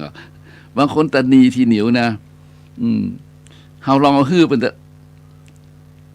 กำแรกอาจจะบ่หวั่นไหวแต่เมินไปโยมคนตะนีที่เหนียวการคนที่ใจกว้างนะโยมมันแพ้ทางกันนะเพราะบางทีมันบ่เกิดฮื้อไผแต่ไผฮื้อเขาแล้วเฮาหนออย่างนี้นะมันเริ่มคิดละเฮาหนอเฮาต้องแบ่งเป็นผ่องเพราะฉะนั้นการฮื้อตานี่จึงชนะใจคนเมื่อชนะใจคนได้คนนั้นเพื่อจะฮักเฮาไงนอกจากบางคนที่มันอย่างที่ว่าเจ้าเห็นกงจักเป็นดอกบัวมันมาสำนึกบุญคุณนั่นก็บอกว่ากันมันบ่รู้จักบาปบุญคุณโทษอันนั้นบ่ต้องไป จะต้องไปคำนึงถึงเขาละเพราะว่าคนบางคนก็มีปัญญาปัญญาน้อยเนาะปัญญาบักไก่สงเคราะห์ไปเท่าใดกับถมเท่าไหร่ไม่รู้จักเต็มก็มีอยู่เหมือนกันเนี่ยเราจะเห็นเพราะฉะนั้นเราจะต้องรู้จักเอื้อเฟื้ออารีอยู่กับสังคมแบ่งปันบัตนีทีเหนียวบ่มีสิ่งของบ่มีอามิตรก็คือความหู้เนาะบ่มีความหู้ก็คือแห่งกายเนี่ยช่วยกันโหช่วยกันหามช่วยกันตามช่วยกันตุ้มบ่มีก็เป็นมืดเป็นกุมก็คือกำลังใจเพิ่นก้อยอู้กันนี่ญาติดงหลายอันนี้เป็นการฮือแบบจะไปผูกใจคนอื่นนะอยู่เพิ่นก็ฮักละคนแบบเนี้ยนะกึดตึงหาเพิ่นเนาะเพิ่นอยู่กับเฮาเมื่อโยมไหมอ่ะฉะนั้นคนเฮาควรฮือตาลเสียสละแบ่งกันเอื้อเฟื้อกันนะอันใดเป็นประโยชน์แก่คนอื่นเฮาก็บ่ตนีทีเหนียวนะเฮาบ่เอาธรรมะเฮาบ่เอาฝ่ายเดียวนะไผทำไปแล้วก็คนนั้นจะนะช่วยให้ตัวเก่าเป็นคนที่รู้จักเอาออกไปนะเพราะฉะนั้นสิ่งของที่เราหามาได้นั้นมันเป็นของเฮาจริงๆนะโยมเป็นของแท้ๆนะแต่มันเป็นของในปัจจุบันนี้เนอะมันเป็นของเฮาในปัจจุบันนี้เท่านั้นเฮาจะอยู่กับทรัพย์สมบัติสิ่งของเงินทองทั้งหลายในโลกมนุษย์นี่นะเฮาจะอยู่ได้90 ปี99 ปี100 ปีเป็นไงโยมเฮาอยู่กับมันได้ยากดังนั้นเพิ่นจึงบอกว่าเฮาจากไปแล้วเนี่ยเฮาก็บ่สามารถจะนำติดตัวติดตนเฮาไปได้อันนี้ทุกคนรู้ดีเนาะรู้ดีเหมือนกันหมดเลยรู้ดีว่าใดรู้ดีว่าโอ้คนตายบ่สามารถจะเอาอย่างไปจากโลกมนุษย์นี้ได้เลยจะเหลือก็อย่างความดีที่ทำไว้จะเอาไปก็คือบุญที่ทำไว้อยู่นะมึงเอาโยมเนาะเพราะฉะนั้นนี่แหละอันนี้สำคัญที่หนึ่งแล้วข้อสำคัญก็คือมันทำคนที่เป็นคนมีเสน่ห์นะ ทัทธมโนปิโยโหติโยมผู้ให้ย่อมเป็นที่รักของผู้รับแต่เลยครับ2เอื้อเฟื้ออารีแล้วกับวจีไพเราะนะกำอู้โยมกำอู้กำจ๋าถ้อยคำที่ไพเราะอ่อนหวานอู้จริงใจบ่อู้หยาบคายก้าวร้าวอู้ในสิ่งที่เป็นประโยชน์เหมาะสมกับกาลเทศะนะญาติโยมหลายพระพุทธองค์ทรงให้ความสำคัญกับการอู้เป็นอย่างนักนะเพิ่นบอกว่าการอู้การจ่าการเจรจานั้นเป็นบันไดขั้นแรกที่จะสร้างมนุษยสัมพันธ์อันดีที่เกิดขึ้นนะที่อันจะคนจะเกิดขึ้นนั้นนะเป็นบันไดขั้นแรกเลยนะอย่างเดียวนี้เราเห็นแล้วเนาะนะเห็นในสภานะโยม สภาได้อู้เรื่องการเมืองเลยแต่เห็นในสภามันอู้กันเนาะถ้าคนบอกถ้าคนจ้างอู้กับคนอู้จ้างนี่มันต่างกันนะดังนั้นวิธีการที่จะอู้คือเป็นปิยวาจาน่ะสำคัญนะคนที่อู้เป็นปิยวาจานั่นจะต้องพูดจะต้องอู้ยึดถือนะยึดถือหลักเกณฑ์นะองค์แห่งศีลนะโยมองค์แห่งศีลข้อ4เนาะนะคือบ่อู้เท็จบ่โกหกนะแล้วบ่ส่อเสียดแล้วบ่พูดหยาบคายแล้วบ่พูดเพ้อเจ้อเนี่ยโยมเนี่ยเป็นองค์แห่งศีลองค์แห่งการอู้เลยนะโยมถ้าไผก็ตามถ้ายึดหลักนี้เนี่ยบอกว่าในเวทีไหนนอกสภาในสภานะเป็นคนรับเหมาเป็นคนจ้างงานเป็นคนอย่างแล้วแต่ในสังคมเนี่ยนะโยมนะถ้าจะอยู่เพิ่นฮักจากเพิ่นเสียดายตายเพิ่นกึดถึงหาเนี่ยต้องเป็นคนมีสัจจะวาจา1เว้นจากการอู้พูดเท็จ2เว้นจากการพูดส่อเสียด3เว้นจากการพูดคำหยาบคายทั้งหลาย4เว้นจากการพูดเพ้อเจ้อคนเรามันจังเพ้อเจ้อแล้วเนาะบางทีมันเพ้อเจ้อได้นะโยมมันคือความคิดมันหลุดโลกก็มีแต่ว่าบางคนไปมองความคิดของตัวเก่าความคิดของตัวเก่าแล้วเอาตัวเก่าเป็นที่ตั้งที่ว่าเจ้าน่ะเป็นสักยทิฏฐิเนี่ยมองเห็นคนอื่น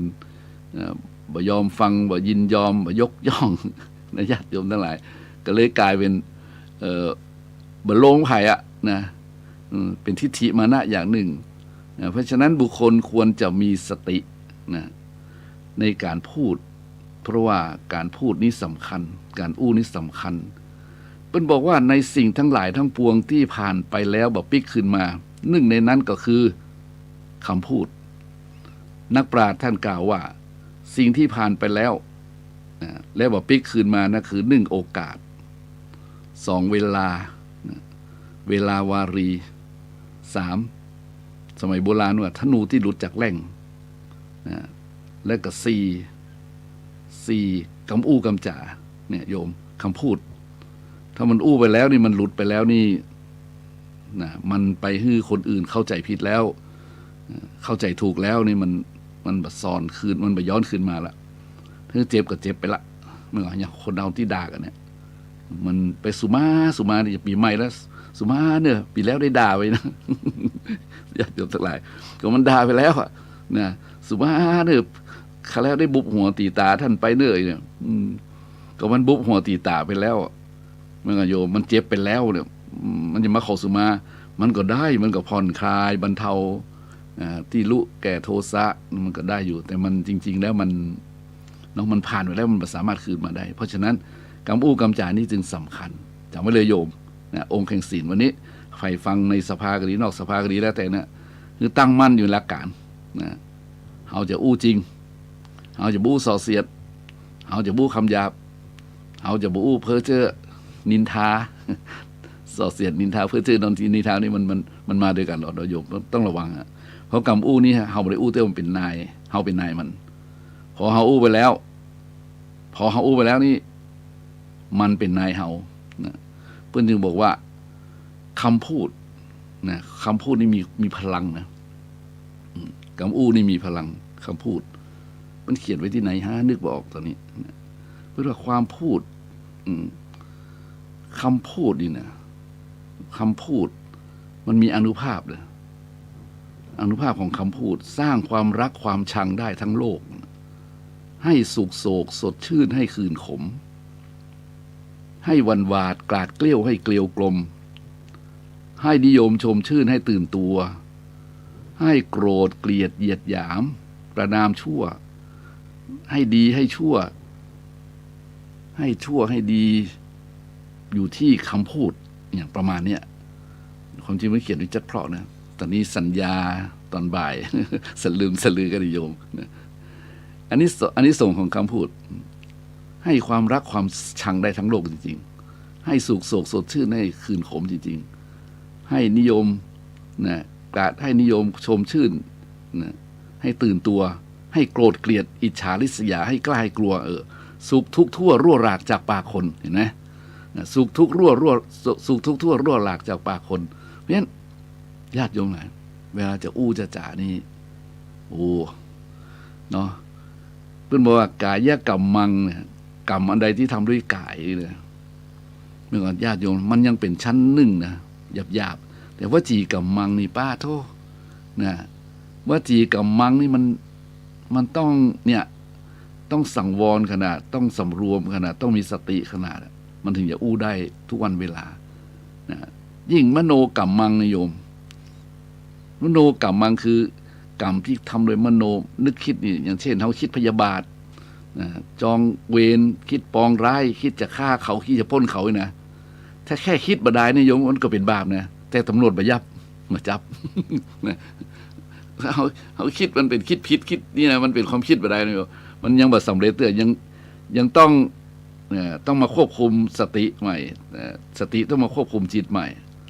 เพราะมโนกรรมนี่ทำด้วยใจนะอย่างเช่นคิดอาฆาตคิดปองร้ายคิดจองเวรนี่เนาะโยมเนาะถ้าบางคนมันคิดอย่างนั้นแล้วเนี่ยมันยังบรรลุโทสะเตื้อบอกเป็นอย่างตำรวจมันยับเตื้อนะตำรวจมันยับเตื้อแต่มันก็เป็นบาปอยู่นะมันเป็นมลทินทางจิตนะเพราะฉะนั้นรีบหักออกมาจากความคิดนั้นเนี่ยคือมันเป็นเรียกว่าเป็นเมตตาจิตนะจากที่เป็นจิตที่ดุเดือด จิตที่ดุเดือดคือจิตที่ร้ายแรงคือร้อนแรงอย่างที่เขาว่าหนุ่มหัวร้อนเนี่ยโชเฟอร์หัวร้อนขับรถเนี่ยนั่นแหละหัวร้อนคือนั่นแหละใจมันร้อนนั่นแหละเพราะฉะนั้นเย็นไว้โยมเย็นไว้ประมาณนี้เพราะฉะนั้นจะอยู่ให้เป็นฮักอย่าลืมประเด็นตรงนี้อยู่ให้เป็นฮัก นะจากให้เปิ้นเสียดายตายให้เปิ้นกึดเติงหาต้องฮือตาลต้องเสียสละนะเสียสละคำว่าตาลนี่มันฟังแล้วมันทั่วไว้นะโยมต้องเป็นคนเสียสละคนดีมีทั่วคนชั่วมีมากคนหายากคือคนเอื้อเฟื้อเผื่อแผ่เสียสละนั่นเองโยมนะแบ่งปันของที่เฮามีได้ให้เปิ้นไปนะคนทุกข์คนยากคนลำบากกว่าเฮานะเป็ดกาไก่หมูมาแมวอย่างคือตาลได้คือไปนะถ้าทำได้ถ้ามามีทรัพย์สิ่งของบ่มีอามิตรก็คือเป็นแรงกายวันนี้มาช่วยเอาแห้งเนื้อเอาบุญเนื้อนะถ้าบ่มีแห้งกายก็คือความคิดเป็นตาลนะบ่มีอย่างที่สุดก็คือกำลังใจอย่างนี้เป็นต้นเนาะและสองคืออู้ดีๆนะปิยวาจานะปิยวาจานี่คือการอู้จาด้วยถ้อยคำที่ม่วนๆอย่างที่ว่ามาเนาะเว้นจากการโกหกเพื่อเชื่อส่อเสียดนินทาเหล่านั้นแหละสามเนี่ยผูกใจคนไว้ได้นะโยมนะผูกใจคนไว้ได้คือสามสงเคราะห์นะสงเคราะห์อย่างประเดี๋ยวนี้มันมีคำว่าจิตอาสานะท่านเนาะจิตอาสานี่คืออาสาบำเพ็ญประโยชน์อย่างพวกที่เราได้ยินโยมหน่วยอาสาสมัครจิตอาสาเนี่ยจิตอาสานี่มันมาด้วยใจเลยโยมมันมาด้วยใจนะใจเป็นอาสามาบ่มีเงินเดือนตอบแทนนะบ่มีการได้วานได้ขอนะ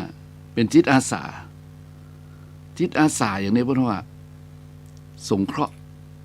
คนอื่นนะทุกอย่างที่ตัวเองจะทำได้นะมันก็คล้ายๆกับการฮื้อทานคล้ายๆกับปิยวาจานะหมายความฮื้อครบถ้วนบริบูรณ์แต่นี้ธรรมะในหมวดนี้บอกว่าคุณต้องสงเคราะห์นะอย่างกรมประชาสงเคราะห์เนาะราชประชานุเคราะห์อย่างในหลวงเป็นตั้งมูลนิธิดีไว้นะราชประชาสงเคราะห์เพิ่นสงเคราะห์โยมสงเคราะห์เมื่อศึกภัยหนักๆนะเป็นโรคระบาดร้ายแรงกันอย่างข่าวแล้วนะโควิดเนาะน้ำท่วมกันอย่างนี้มีการสงเคราะห์ซึ่งกันและกันนะการสงเคราะห์เนี่ยแหละโยมมันจะไปผูกใจนะมันจะไปผูกใจคนไว้นะมันจะไปผูกใจกึดตึงหาเปิ้นตอนนั้นเนาะกึดตึงหาน้อยกึดตึงหาเปิ้นที่มาสงเคราะห์เฮาช่วงนั้นเนาะตอนเราตกยากลำบากอันนี้มันเป็นส่วนที่เฮาคนที่ได้รับเนี่ยคนที่ได้รับหมายความว่าคนที่ได้รับการสงเคราะห์จะบ่ลืมอย่าบ่ลืมเฮาอย่างคนอย่าว่าแต่คนละโยมอาตมามีครั้งหนึ่งโยมหมาสุนัขกันเนาะหมาแหละมันโดนรถชนโยมที่ไหนมาก็เพราะว่าขามันบวมมันเป็นหมาที่บ่เชื่องนะมันหมาที่เป็นหมาที่บ่ค่อยยุบง่ายๆบ่คุ้นก็เป็นหมาวัดเนี่ยแล้วที่มันโดนรถชนมาโยมมันไปนอนถมากกับหันขามันบวมปองนะมันมาหักเลือดบ่ออกแต่มันบวมโยมมันลุกบ่ได้ไผๆก็ยุบมันยากมันดุหมาตัวนี้มันขี้สวกมันค่อยขบคนหน่อยเนาะมันเนี่ยทีนี้มันนอนอยู่แต่มาเข้าไปใกล้ๆมันก็มองตาแป้วนะรูปหัวมันได้ก็ยุบมันได้นะยุบได้ก็อาจารย์ก็เลยห้องพระเนนมาช่วยนะเอามีดมากรีดตรงที่แผลมันบวมโยมที่มันปองน้ำมันพุ่งออกมาโยมเนาะน้ำพุ่งออกมันเอาเฮาก็รูปมันหนองมาโยมไล่หนองมันออกไปรูปรีดออกไปครับมันแฟบบ่โยมมันลุกได้นะมันลุกได้จากมันที่บ่เชื่องบ่คุ้นเนี่ยโยมมาบ่คุ้นคิดดุเนี่ยสวกเนี่ยโยมกลายว่าหมาตัวนั้นมันมาพะนอคลอเคลียฮื้อยุบฮื้อลูบฮื้อกำฮื้อตบหัวมันเล่นเนี่ยโยม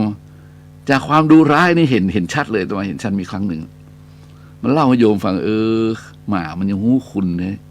นะมันยังหู้ว่าเฮาช่วยมันทั้งถ้ามันนิสัยของมันไอ้ตัวนี้มันสวก นะโยมเนี่ยมันสามารถฮักเขาได้เนี่ยมันก็เป็นไปตามนั้นจริงๆโยมนะฉะนั้นละ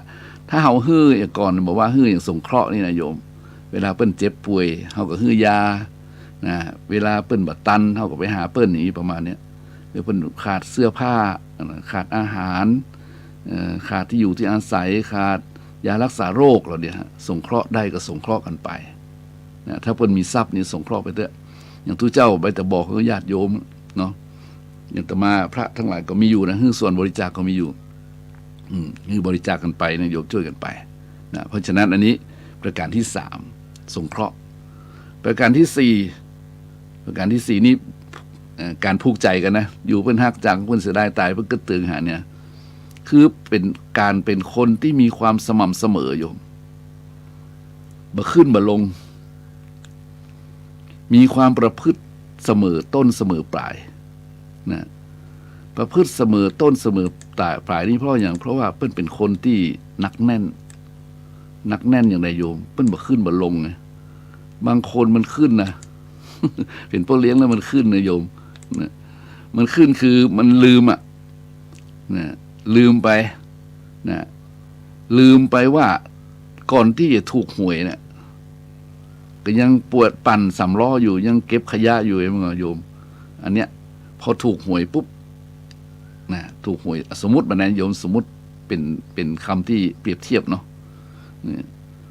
อย่างกรรมกรถูกหวยอย่างคนขยะถูกหวยโยมบางทีมันเหลิงเนาะมันเหลิงไปลืมตัวเก่าเมามัวไปได้มาถึง10 ล้านเลยนะโอ้โหทีนี้ก็นี่ก็โยมเป็นคนที่เหมือนห้องว่าอย่างไก่ได้พลอยโยมเนาะหรือ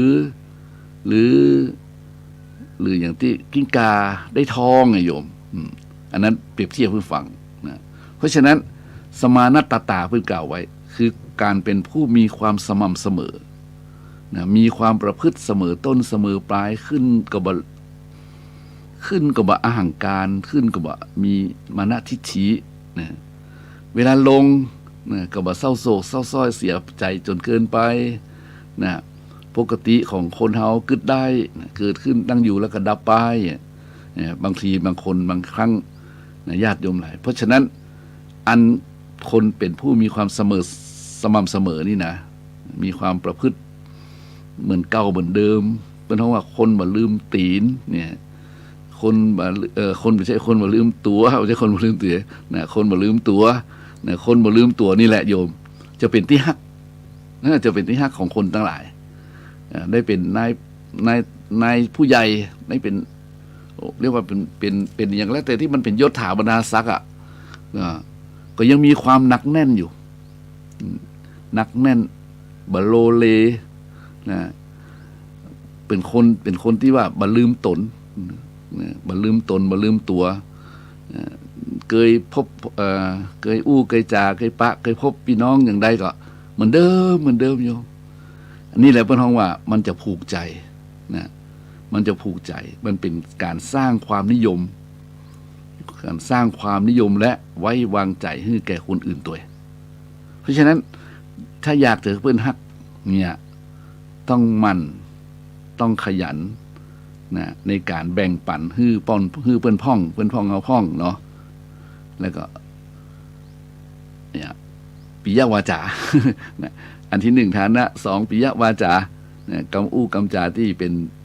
ป็นไปตามความจริงใจบ่ได้พูดจาอย่างที่กล่าวมานะเหมาะกับกาลเทศะอย่างเป็นต้นและข้อสำคัญคือ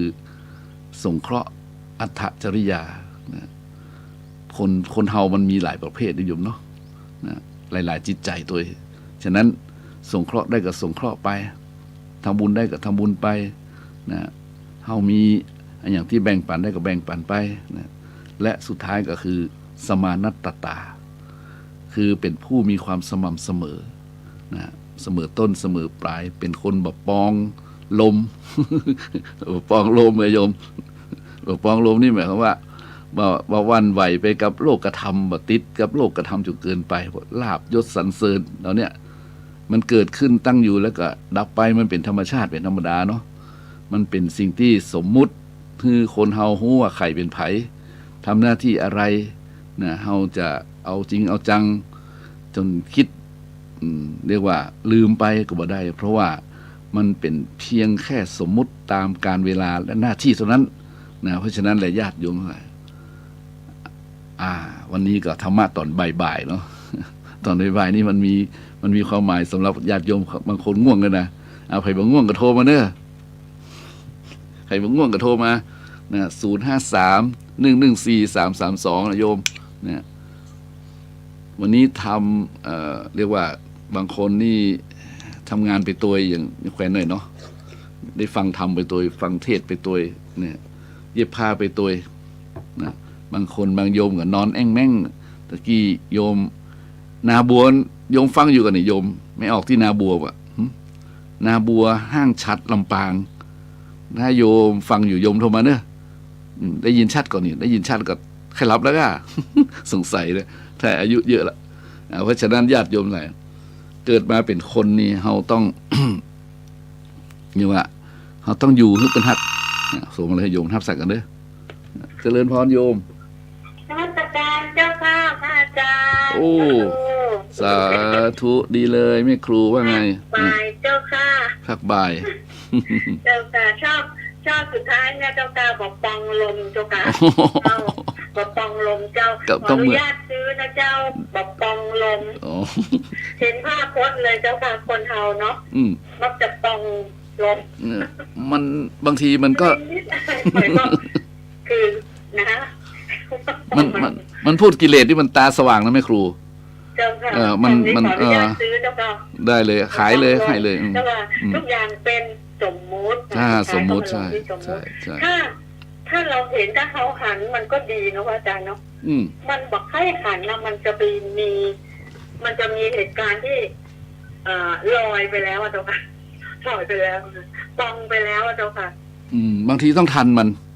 ต้องทันได้ลาบสักการะต้องคิดเสมอว่ามันเกิดขึ้นตั้งอยู่แล้วก็ดับไปใช่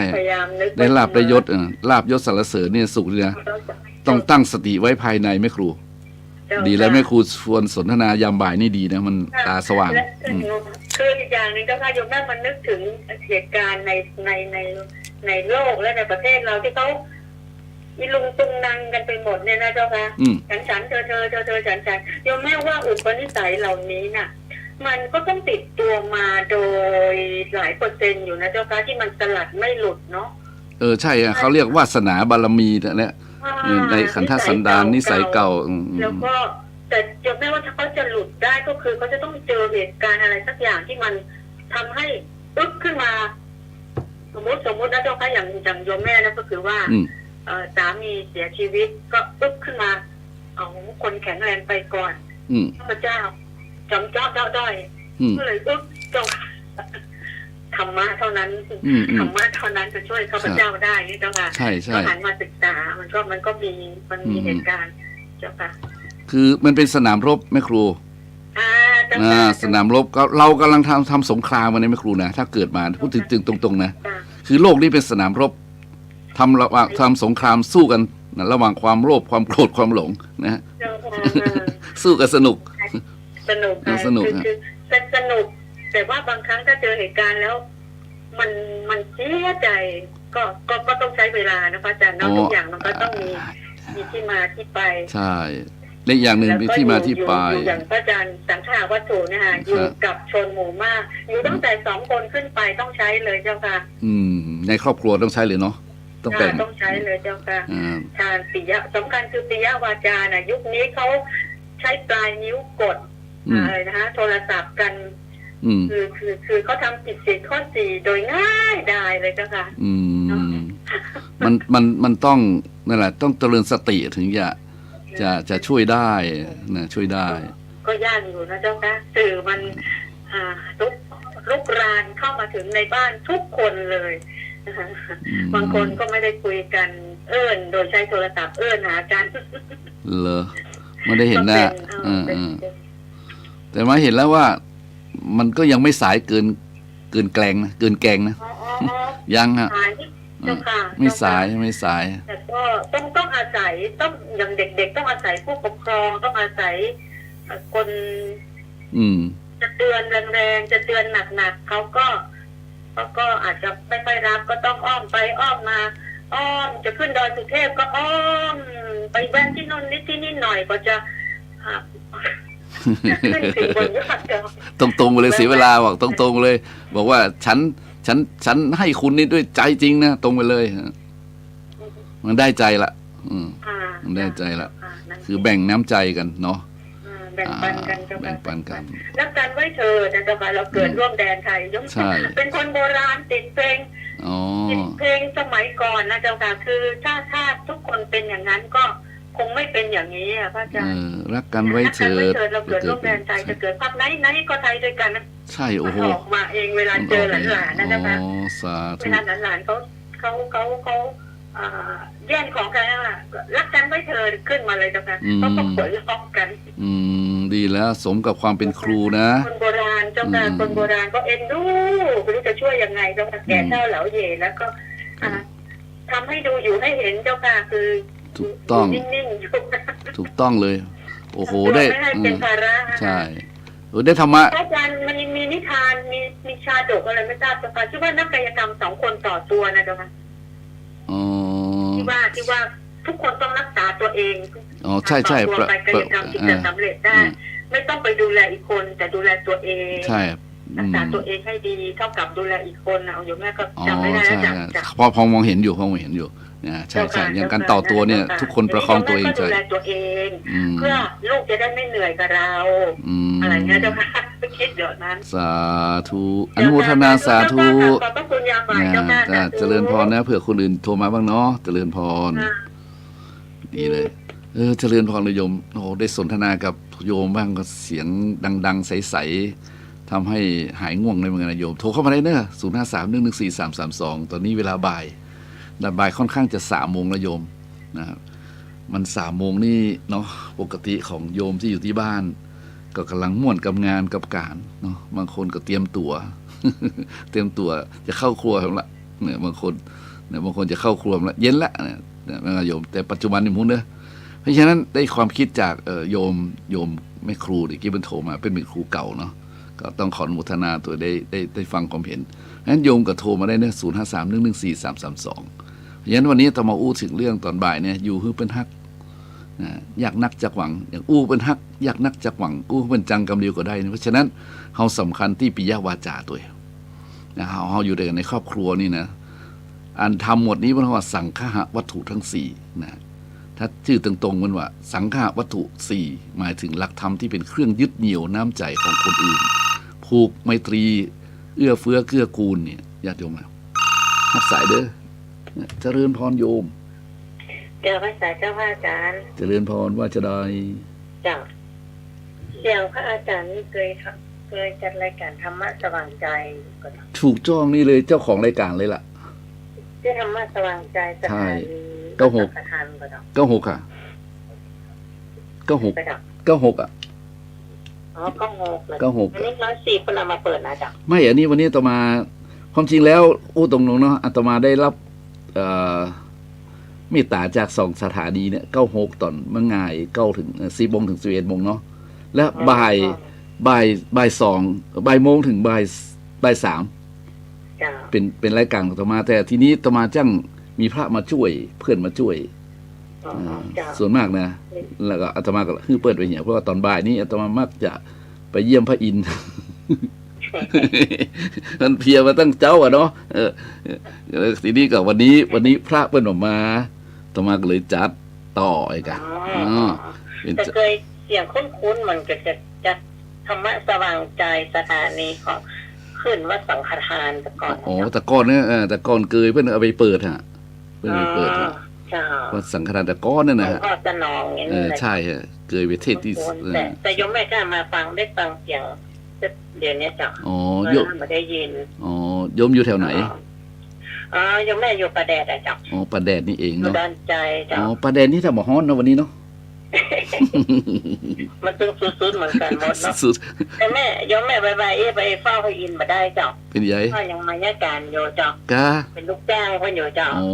ดีละเน้อญาติการไปตัวเน้อเงินเดือนเป็นลูกจ้างเพิ่นอยู่ดีแล้วอายุก็เลยเกษียณละแต่เพิ่นก็บอกว่าอยู่ด้วยกันไปก่อนเนี่ยจ้ะอ๋อดีเพิ่นเมตตาเนาะเพิ่นเมตตาอยู่จ้ะดีแล้วทำงานไปตัวทำบุญไปตัวเน้อฟังทางไปตัวได้ทำไปตัวเจ้าเจริญพรเน้อโยมเน้อกราบสาธุเจ้าสาธุอนุโมทนาโยมตอนบ่ายนี่ดีเลยเนาะสนทนาธรรมนี่มันได้หูเขาหูเราโยมบางทีอู้คนเดียวนี่นะบางทีก็หูแต่เราไม่รู้เขา บางทีเราก็เดาใจญาติโยมมันกว้างเนาะยอมรับจริงๆว่าการจัดรายการทางสถานีวิทยุประเดี๋ยวนี้มันก็ง่ายมันก็สะดวกโยมแต่ก็ยังไม่เห็นหน้าเห็นตามันเป็นไลฟ์สดอ่ะเนาะแต่นี่มันจะไลฟ์สดนะครับสายนิยมเนอะเจริญพรโยมจะได้ลมโยมรีวิวหน่อยไม่สาเจ้าจะเจริญพรโยมว่าแม่ยังมารับเทียนเด้อแม่ฟังอยู่นี่แม่อยู่ไหนนี่กติว่าบ้านนาบัวเนี่ยเหรออ๋อนาบัวห้างชัดเจ้าลำปางแม่ฟังทุกตนทุกวงแม่ฟังตลอดเลยทุกตนเลยกูเวลานาทีเลยกูบนรับมานอนนี่ตื่น2 โมงก็เปิดฟัง2 โมงอ่ะเมื่อคืนนี่น่ะลูกสาวแม่จะบอกว่าโอ้แม่นี่ไล่ลูติดที่อยู่ขนาดนั้นเลยซื้อก็แม่เครื่องน่ะโอ้ดีลูกสาวเข้าใจดีกว่าละอ่อนมันติดไลน์ติดเกมกันเนาะบอกลูกสาวอันเด้อกูเจ้าแม่นอนบ้านหลังเก่าบ้านไตนี่เนาะแล้วเดี๋ยวนี้หลานแปลงบ้านใหม่คือนี่อาบุญน้อยขาดไป2-3 หลังเนี่ยก่อนขับมาขึ้นไปนอนบ้านเหนือกับลูกคนก็เอาวิทยุไปตัวใหญ่ก็ลูกมานึงเข้าบ้านไตเลยก็เอามาตัวใหญ่ลูกชื่อเงินเชียงเดี๋ยวนี้นะดีแต่ดีว่าแม่มีความสุขเลยลูกเอ้ยแม่ฟังตัวเจ้าเตดนี่เนาะแม่หูหมดเลยประเดี๋ยวนี้นะแล้วแม่ละได้หมดได้ยัง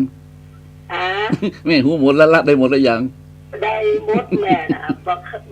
กว่าบรรยากกินเลยอีกแล้วกันจะเอาอย่างมากินตามใจลูกเลยนึ่งเข้าท่าอย่างเดียวว่าแกงมานี่กะไม่ว่าบักแกงบางอย่างชักยังถ้าวันกินวันพระก็ไปวัดเสียถ้ามีปอยมีลามีงานอย่างก็ไปช่วยคนเนี้ยที่ยากะเอาอย่างเนื้อบุรันน่ะกะอายุนักว่ายังตอนนี้อายุน้อยเดียว78โอ้ยังน้อยอยู่แม่ละดีอยู่78นะบอกสอนได้อยู่เนอะกะโอ้ยังมาแข็งแรงเนาะงานสวนพักงานอย่างใดหมดตัวนี่น่ะบ่เคยกินอย่างไปเลยพักไม่ใช่เคียนี่น่ะยังปลอดภัยเลยเป็นตัวอย่างอันดีอันงามเนาะ78นี่ยังบกสวนอันพระอย่างก็อันนี่เพิ่นจะบอกว่าโอ้ยแม่กินนั่นอย่างมาแม่บ่มีปัญญาสักตัวสักอย่างแม่เคยหันไปนอนห้องยาคนเดียว78นี่น่ะอ๋อใจ4อเนาะออกกำลังกายเป็นอันแรกเนาะดีละเป็นคนมีบุญอย่างหนึ่งเนอะแม่ว่านะอันเปิ่นเอาทำมาออกจะนี่แม่อย่างมาเต็มใจแม่กลัวมันอย่างไปให้เอาไปวัดไปว่าเอาไปงานอย่างเปิ่นเตะทำเขาอู้กันอย่างให้ขาดเนาะอันนี้มันตึ้งมีไฟอู้เขาจะนั่งฟังก็เขาจะนอนฟังก็ได้แม่เหมาะอย่างให้ขาดวันนี้นอนฟังระวังไปนิพพานเนอะบอกไปเถอะดีแล้วโยมแม่โอ้โยมแม่อู้แล้วมันสว่างสวัยดีเนี่ยดีละเห็นภาพเลยมาวันนี้เพิ่นถึงว่าโอ้แม่นี่จะได้ให้ขาดอันขนาดอาตมาเป็นที่เจ้าให้ไปเหมือนก็ไปหาหมอฟังกับแต่เอาตึ้งเคยเลยยาอย่างแม่ก็นุ่มเคยกินเลยเนี่ยออกกำลังกายอารมณ์ดีเนาะอาหารดีเนาะมีลูกคนอยู่ด้วยกันนี่นะแล้วบ่มีอันพี่น้องก็บ่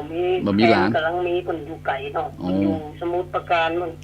เพิ่นก็มาเตี่ยกาอย่างกาให้อัสลานมี2 คนพ่อชายหมอปีนะอายุได้38มีลูก2 คนทำงานทั่วนครสวรรค์พูนแล้วเมียเพิ่นทำงานเสริมงามทำงานอำเภอแล้วหมอนอกนั้น36ที่ว่าแปลงบ้านใหม่เฮานี่น่ะอันนั้นบ่มีแฟนกำเตี่ยจ้ะจักใส่ลูกดีหลานดีกูคนเด้อทานพระคุณเจ้าเป็นคนมีบุญเด้อแม่เด้อนี่นะเป็นคนมีบุญก็ขอรักษาบุญไว้เด้อฮือตานไปรักษาศีลภาวนาไปนะแม่เด้อเนาะรักษาบุญนะรักษาบุญตักตัวก็อยู่กับลูกกับหลานไปเหมือนเนาะเอาแล้วแม่เด้อโยมแม่เด้อหมดเวลาแล้วเด้อวันนี้นะวันหน้าก็โทรใหม่เด้อป้ากันออกวันอย่างก็บอกแม่คำเนาะออกวันพุธเวลาบ่ายโมงถึงบ่าย3เวลาเนี่ยแหละเวลาเนี้ย นะครับ ทุกวันพูดเลยกัน ทุกวันพุธบางเตื้อก็หายไปพ่อง ติดการติดงาน ถูกอะ เนาะมันเป็นธรรมดาเนาะได้ เจ้าเป็นกำลังใจเนื้อทานพระครูเจ้า จะเจริญพรเด้ออนุโมทนาบุญทักษาเด้อ เจ้าไว้สาเจ้า ล่ะเป็นกำลังใจให้คุณนะเป็นดอกไม้ส่งไปตามเสียง ได้ยินสำเนียงเสียงพระเทศน์เป็นเหตุให้เกิดวาสนาบารมีนะเพิ่มพูนสติและปัญญานะโยมเนี่ยตอนนี้โทรไปสักสายได้อยู่เลยโยมเนี่ย053-114-332เนาะนะเกือบจะ3 โมงแล้วโยมนะหมดเวลาแล้วครับตอนนี้นะเพราะฉะนั้นวันนี้อาตมาภาพเองก็ต้องขอบคุณอนุโมทนาทางในสถานีเนี่ยท่านอาจารย์พระครูสมุวิศวัตวรกิจโจในสถานีคลื่น 104.5 เนาะนะวันนี้ก็ได้นำรายการมาอู้ญาติโยมทั้งหลายฟังวันนี้เรื่อง